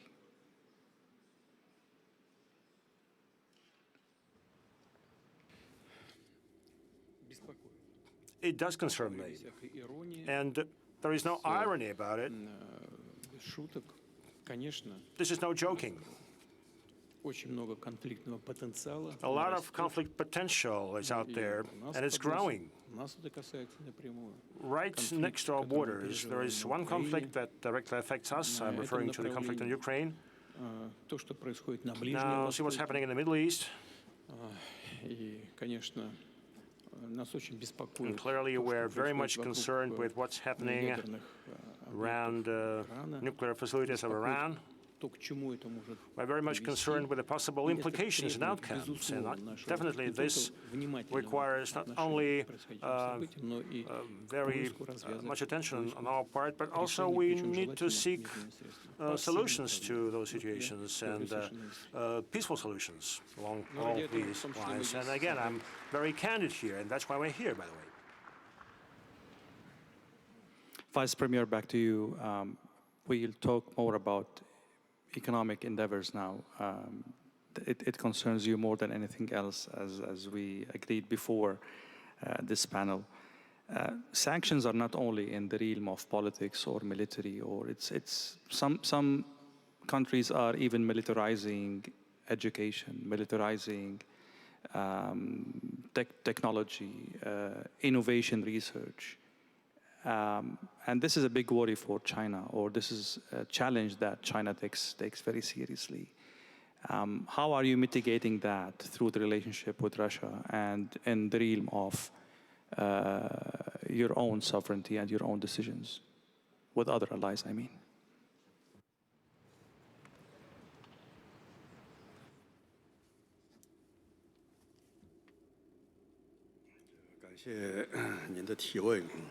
Thank you for the question. Let's look at the world around us. Science, technology, education. These areas are crucial for the progress of humanity. Their importance is unprecedented. And let's give it some thought. I mean, this entire progress would not have been possible without cooperation among different nations and countries, without learning from each other. Therefore, education, science and technology are indeed irreplaceable factors for future development of humankind. As you suggested, some 7 to 8 years ago, we saw some attempts of the countries to use power to dictate the interests. In fact, They even started to put barriers to intergovernmental cooperation on science and technology. This is a regress from historic standpoint, and it harms sustainable development of humankind. Obviously, it's reassuring that China and Russia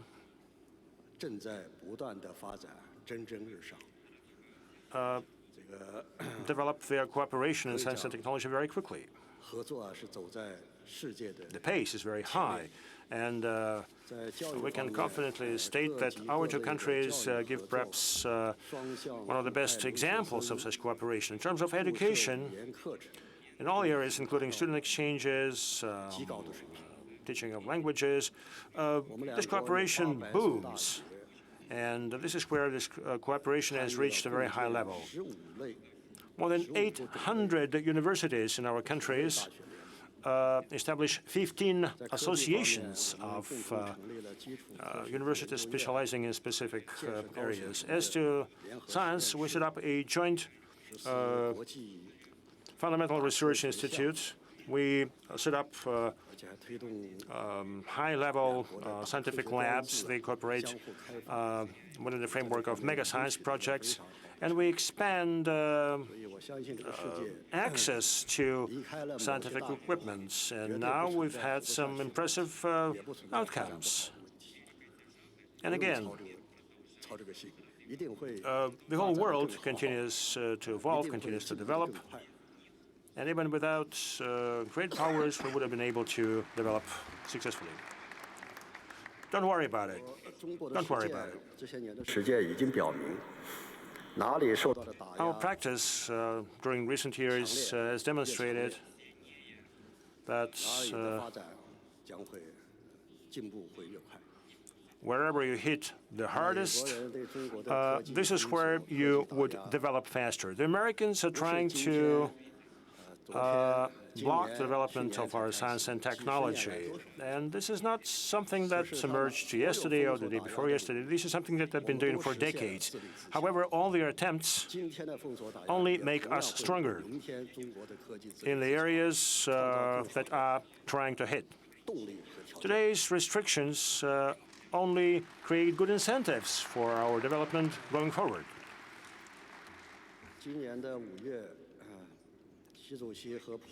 In May of 2025, President Xi and President Putin had a very useful and effective meeting. They charted out some new plans for future cooperation in science and technology. And I think that implementation of those initiatives would only help to further strengthen and expand our collaboration and would expand the scope of this collaboration in such areas as AI, low-carbon technologies, biotechnologies, new materials, aviation, and space. And obviously, we will have some very tangible outcomes in those areas. We improve our cooperation mechanisms. Our two governments take all the efforts to further expand and strengthen cooperation in those areas. Thank you. Mr. Putin, I listened very carefully to your speech, and you mentioned investments, but it wasn't that clear about foreign direct investments. Where does Russia stand on that? Where do you stand on that? Do you still care about foreign direct investments? You see that as an opportunity, as a burden? I mean, help us understand where Russia stands in this regard. We absolutely believe that private investment is exactly what we need. And I guess without private investment, Russian economy would hardly be able to successfully develop. And that is fully applicable to foreign direct investment as well. And there was a whole number of investors who've been doing business here in Russia for a very long while. Well, we never forced them to leave. We were not pushing them away. We were not evacuating them. Many of them decided to leave on their own with major losses. But our attitude in this regard remains unchanged. Yes, investment potential of our economic operators is fairly large, But undoubtedly, we very much welcome any kind of foreign direct investment. I would say major capital investment of the first quarter of this year amounts to 8.7%. And I know what was happening on the platform of this forum during those days. I know there was a whole number of discussions during various sessions where well-known problems were discussed, certain tension caused by the high policy rate, and risks that those investments level will not stay until the end of the year. But nonetheless, the Central Bank of Russia proceeds from an idea that lending to the real sector of the economy would stay at the level of 10 to 11%. We'll see what will be the outcome. I very much would like those numbers to stay on this level, but foreign direct investment is something that we undoubtedly very much welcome. It's not that we just welcome it, but we are also going to create every possible term to make this environment favorable and comfortable for our partners. Here in the room, we have our friend from the Kingdom of Bahrain. And if we are to look at what Russian Foreign Direct Investment Fund is doing, they already have an agreement to make some early steps in this direction. They're not too big, just 15 billion rubles. Those are the first projects of the kind. But we are also working very closely with the United Arab Emirates. That's work done by RDIF and the Sovereign Wealth Funds of Saudi Arabia, of United Arab Emirates. Our partners and our friends have taken this decision a while ago, several years ago actually.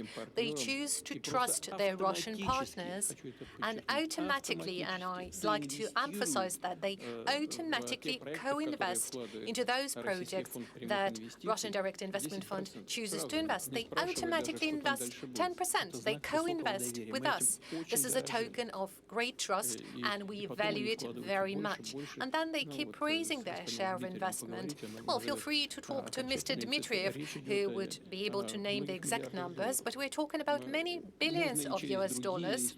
Obviously, there are other sources of investment and tools for investment available. There are virtually no limitations to the particular areas where the investor may choose to put their capital in. And this is one of the key areas that I believe we should focus on in cooperation. Having said that, there are two trends that I realized talking to Russian businessmen, either here or back in my country, UAE. There is kind of rejection of buyback. You know, when the war happened, there was some foreign investments that were bought by Russians, and now these might want to buy back their investments. Russia seems to be blocking that because new Russian entrepreneurs bought and invested these operations. The second trend that I realized is that people are a little bit worried about nationalization. There are some nationalization efforts taking place within Russia. I read about one of the airports being bought back or even taken by force of court from the Russian owners. So how do you see these two trends impacting the rebound of the Russian economy?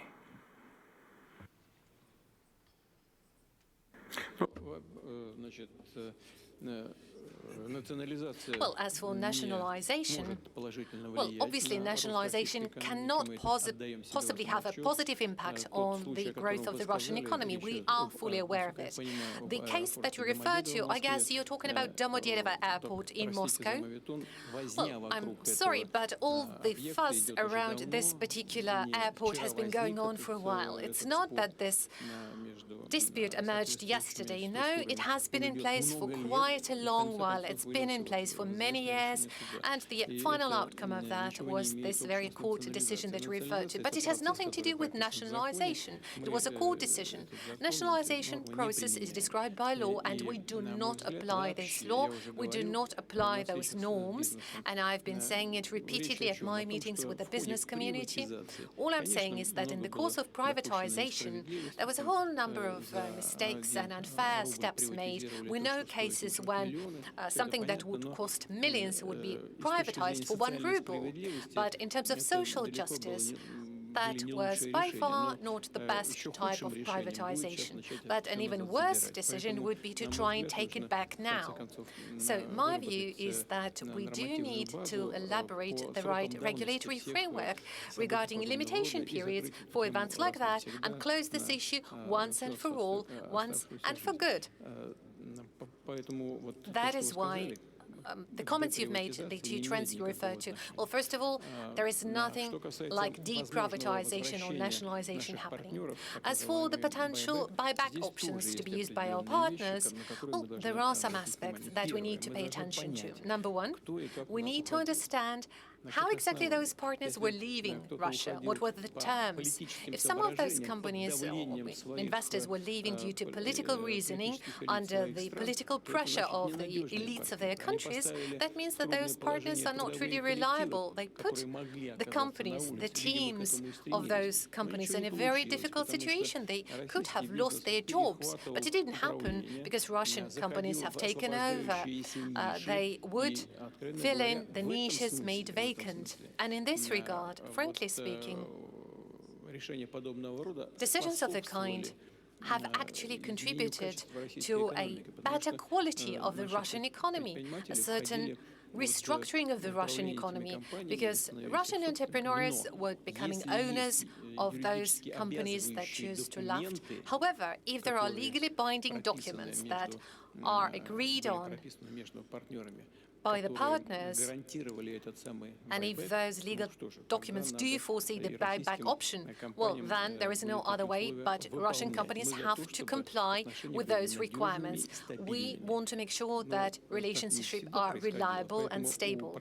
That has not always been the case, which is why I've given an instruction to the Russian government. They're going to act on that, and I request the members of the Russian parliament to support those suggestions once they are elaborated and presented for hearing. But I do believe we need to make a comprehensive decision regarding comeback of those Western companies who are willing to come back to the Russian market.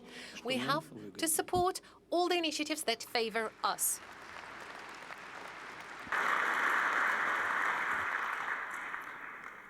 Mr. President, how your country is, let's say, taking advantage of the current economic situation in Russia, like, people left, businesses are left back. There are opportunities in the market now for a country like Indonesia. How are you leveraging the situation? As I mentioned that I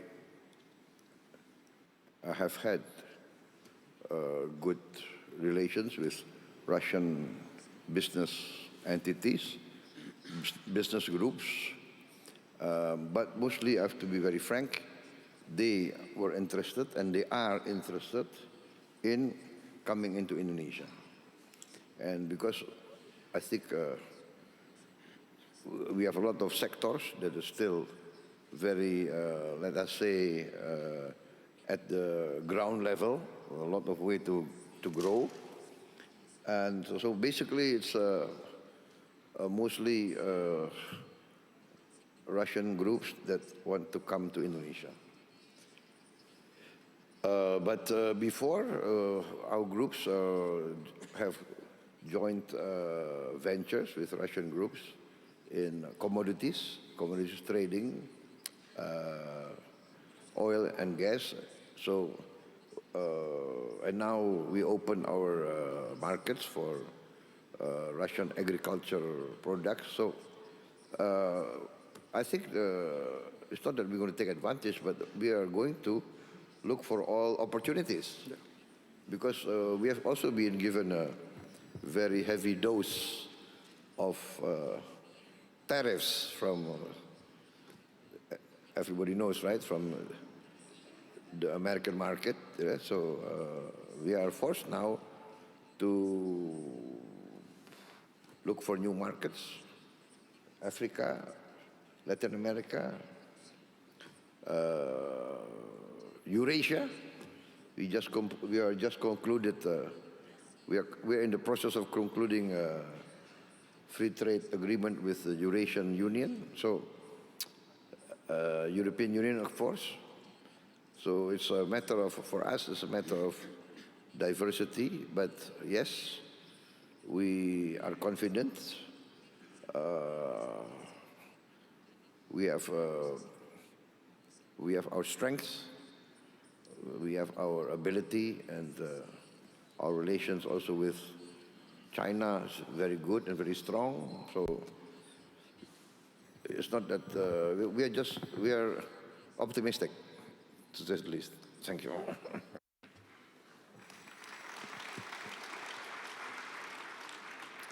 Mr. Vice President, there are many aspects for the economic relationship between South Africa and Russia, but one of the main aspects is the energy deficit in South Africa, and you've been trying to mitigate this problem or solve this problem by cooperating more with Russia in the realm of energy. So far, this hasn't been fruitful as much as you would want to, or as much as Russia is capable of helping. How do you assess this? Yeah, thank you for the question.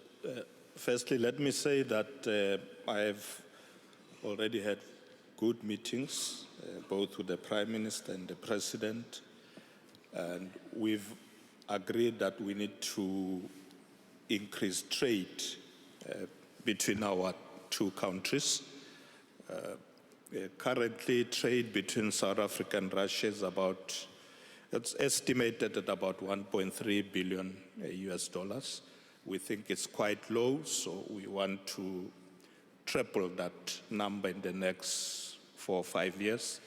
So we've looked at various sectors. We've looked at the energy sector.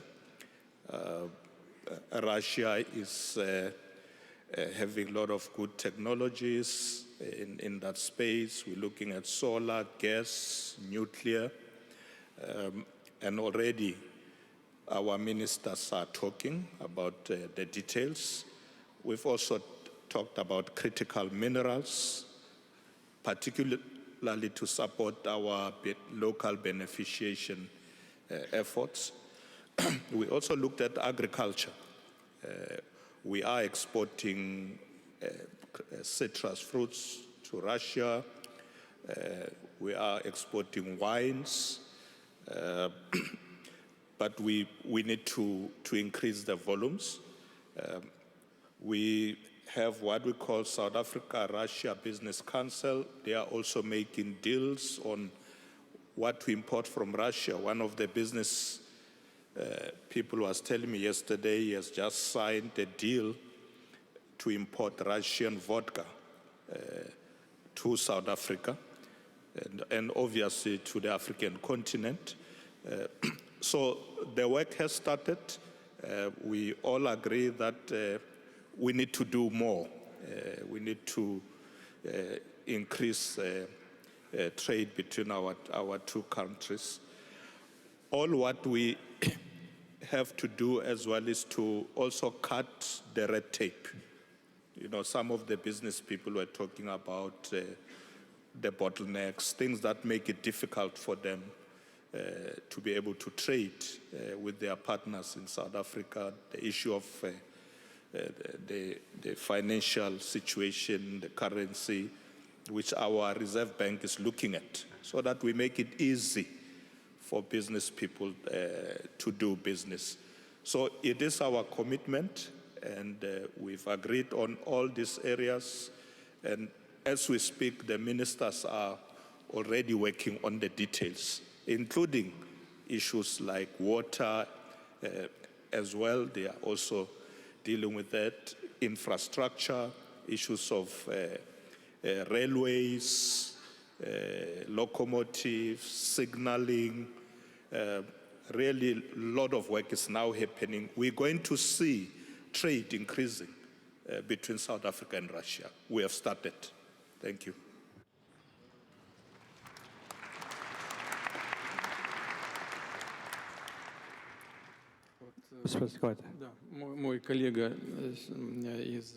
A colleague of mine from South Africa said that imports of Russian vodka are about to happen to South Africa. Well, you know what? It's a most important and proper step. Why? If you have some vodka, you've got to chase it down with something. And obviously, meat supplies will follow, or grain imports would follow. I mean, together with our friends from Bahrain, we plan to establish a hub to support imports of wheat from Russia. And let me remind you that Russia is #1 in terms of wheat exports. And a lot of countries of the Arab world are very keen to have our wheat. So step by step, this is where we're going to proceed. As to energy, yes, of course, we have a lot of opportunities here, including nuclear energy. And in this connection, let me remind you that Rosatom is undisputable world leader in nuclear energy development. And I think they build 22 units across the world. This is the highest number that far outpaces all our competition, be it the US, Japan, or any other country. And we consider this opportunity. We are considering joint work in our partner countries, including in South Africa. So, yeah, there are a lot of good and promising areas for us to tap. Well, I'm not talking about hydrocarbons, of course. This is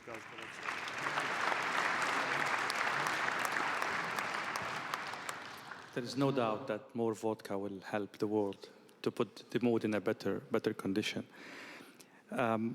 Mr. President, at any rate, it's going to be more fun to live, right? I will go back to the tensions in the Middle East, not from a geopolitical perspective, but from an oil-related aspect, which is the supply shocks expected in the market due to the Iran-Israeli war taking place. Can Russia step in, or your capacity is constrained by sanctions and limitations?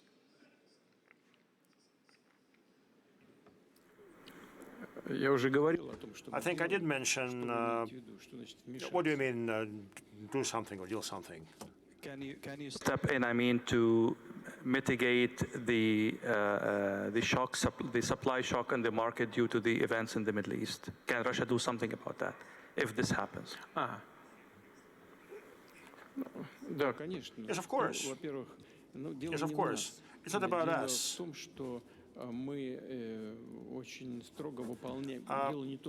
It's not just about us. We strictly follow all our agreements reached with our friends and partners under the OPEC Plus framework. And those countries limit production and supply of energy sources to the markets. But now, based on our agreement, the production is growing very slowly, and I stress it, slowly and steadily, in order not to upset the global market. The idea is to ensure a balance between demand and supply and fair prices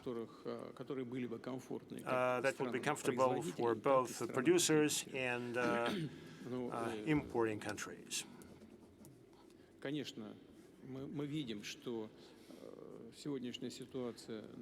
We do see the current situation in the Middle East related to the conflict between Iran and Israel has resulted in some price hikes, but our experts believe that this hike is not very significant. It's like, what, $75 per barrel? It used to be $65, like $10 differential. And this is where the price stuck. Many countries, including the Gulf countries, can increase supply and production significantly. But again, as a rule, we do this in a concerted manner, and this is how it will happen, I hope. And the UAE and Saudi Arabia is very particular about this. And again, our decisions are well balanced. Altogether, we'll look at how situation would unfold. As of now, there doesn't seem to be any need for any immediate response or action. The latest sanctions on Russia aimed at the so-called shadow fleet, how this will impact the supply to Asia and other places in Africa, how it will impact Russia, how it will impact your friends as well. You know, our ill-wishers keep trying to find ways to harm us economically, but they suffer themselves. You know, you mentioned energy sources. Our experts, and not only our experts, but Eurostat as well, came up with the following numbers. The losses that the Eurozone sustained due to rejection to buy our natural gas, the losses were to the tune of 200 billion euros. 200 billion euros. And we see that the prices are rising across the board. Now, as for the shadow fleet, our Chinese friend came up with a very good definition. Wherever and whenever somebody's trying to hit us, so this is where we get stronger. Why? Well, because we always find a response, we always find a solution.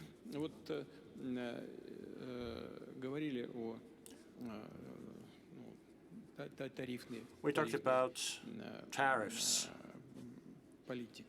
We mentioned tariff policy.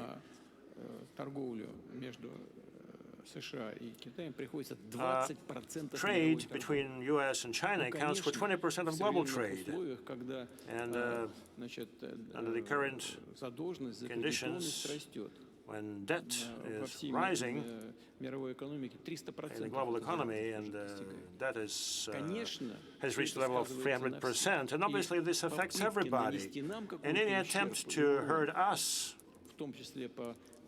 including through the attempts to hit our so-called shadow fleet, well, these attempts would trigger problems across the board, and primarily for those who are trying to make our lives miserable. Well, because this ultimately would affect the global prices and would impact the countries that are trying to impose such restrictions, because they are key consumers, and will find markets for us. It's a very interesting tone in this answer. Let me ask you directly. This is my last question before I give 1 minute for each esteemed participant to finish or to say some final thoughts. There are enough reports out there, credible reports, that this war is killing the Russian economy. Your inflation rate is very high. Your interest rate is very, very high.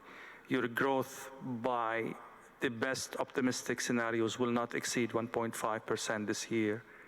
Is this war killing your economy?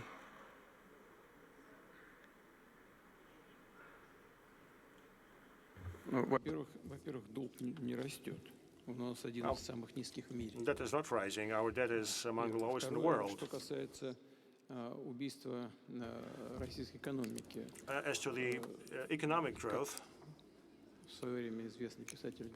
as one author once said, you know, the rumors about my death are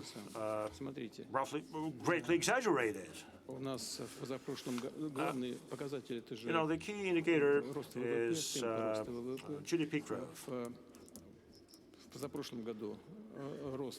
In 2023, the growth rate was 4.1%. Last year, it was 4.3%.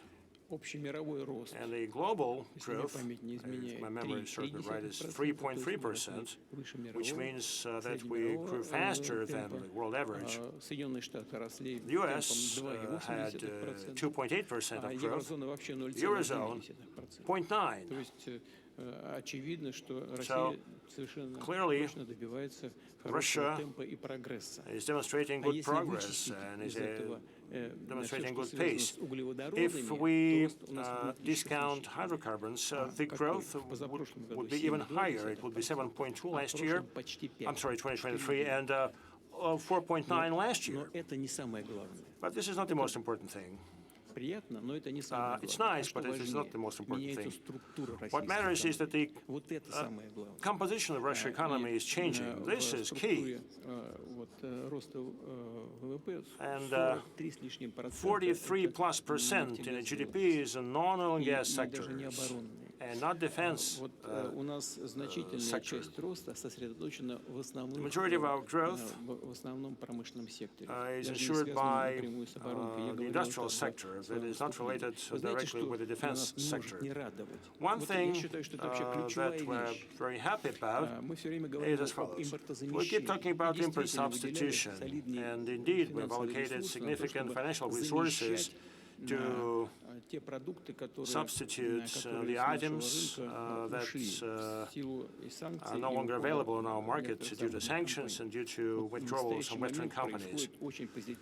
And now we're witnessing a very positive kind of developments.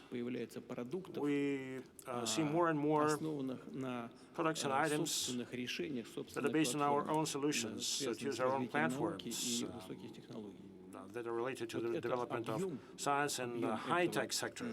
Now, the share of such products keeps expanding, and this means that the composition of our economy is changing, and this is one of our key objectives, one of our key tasks. The industry is growing at a faster pace than the GDP, national GDP, and last year I think the growth was around 7%, 7.2% for industry. In Q1 of 2025, it's 1.6 to 1.9, and this growth continues. And this is happening against a backdrop of very low unemployment. It's at historic low. It's 2.3%. Indeed, the price for such tremendous growth of economy and the growth is very high. The price is inflation, in fact. But the central bank and the government taking necessary measures and efforts, including with respect to the policy rate, and obviously you witnessed the discussions unfolding in the government and between the government and the central bank. Indeed, there are no simple solutions here, but overall, we have been able to address this issue too. But inflation is in single digits. It's like 9.6, right? Madam Nabiulina would nod, right? It's around 9.6%. Some claim that the baseline inflation is already 5%. Well, I've been loaded with numbers over the past 2 days trying to explain to me where those 5% came from. But anyway, the Bank of Russia believes that by the end of the year we're going to have like 7 to 8%. I think it's going to be 7%. This is what I hope for. And this means that the measures taken by the financial authorities of Russia yield positive outcomes. Indeed, there are issues. There are many issues that we need to address. And the head of Sberbank is smiling, is nodding. Well, why not smiling? I mean, his margin is 5.7%, whereas major Western financial institutions would have a margin of 3.7%. This is pretty good performance. Yes, in the banking sector, we also have some things to focus on. But overall, our situation is stable, reliable, and I count that it will persist this way.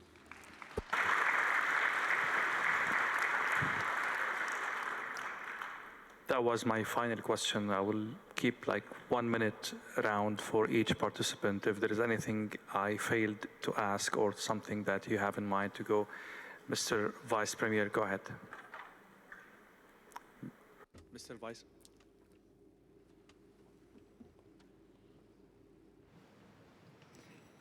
I'll move to you, Mr. President. I'd just like to thank President Putin and the organizers of this forum for this great opportunity. I think we've learned a lot from each other. Thank you very much.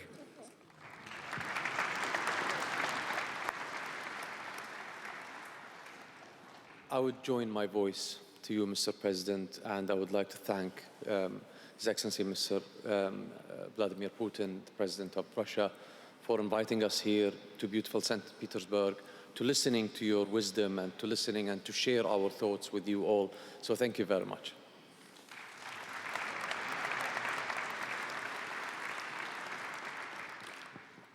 I also want to thank President Putin for this invitation for us to participate at this important forum. It is my first time in this beautiful city of St. Petersburg, and we've learned a lot from the other leaders, and we consider Russia and President Putin as our friend and ally, and we are looking forward to continue working with President Putin and the people of Russia. So I'm looking forward to coming back to St. Petersburg. Mr. President, I haven't had time to see this beautiful city. Maybe tomorrow I might have some time to go around, but I'm looking forward to coming back next year. Spasiba.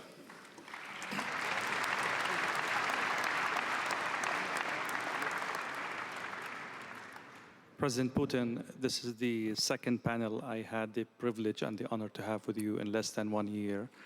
I can't be more privileged. Thank you so much. You've always tolerated my questions and, really a testament to your belief in open dialogue. Thank you so much, esteemed guests. Thank you. And everyone, thank you so much.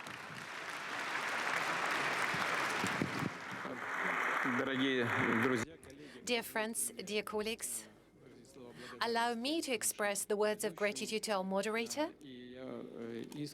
And very genuinely, I would like to express my gratitude to all of my colleagues who have participated in this panel session. I am sure that it was exciting to follow for the audience here in the room and far beyond. I'm very sure that many of the words expressed today will be quoted by international media outlets all around the world. Thank you so much for having candid and open conversation. And many thanks to all of the participants of the panel session who have been able to stand in line with the degree of heat and tension that we experienced. Thank you for being with us. Thank you for being so open and truthful.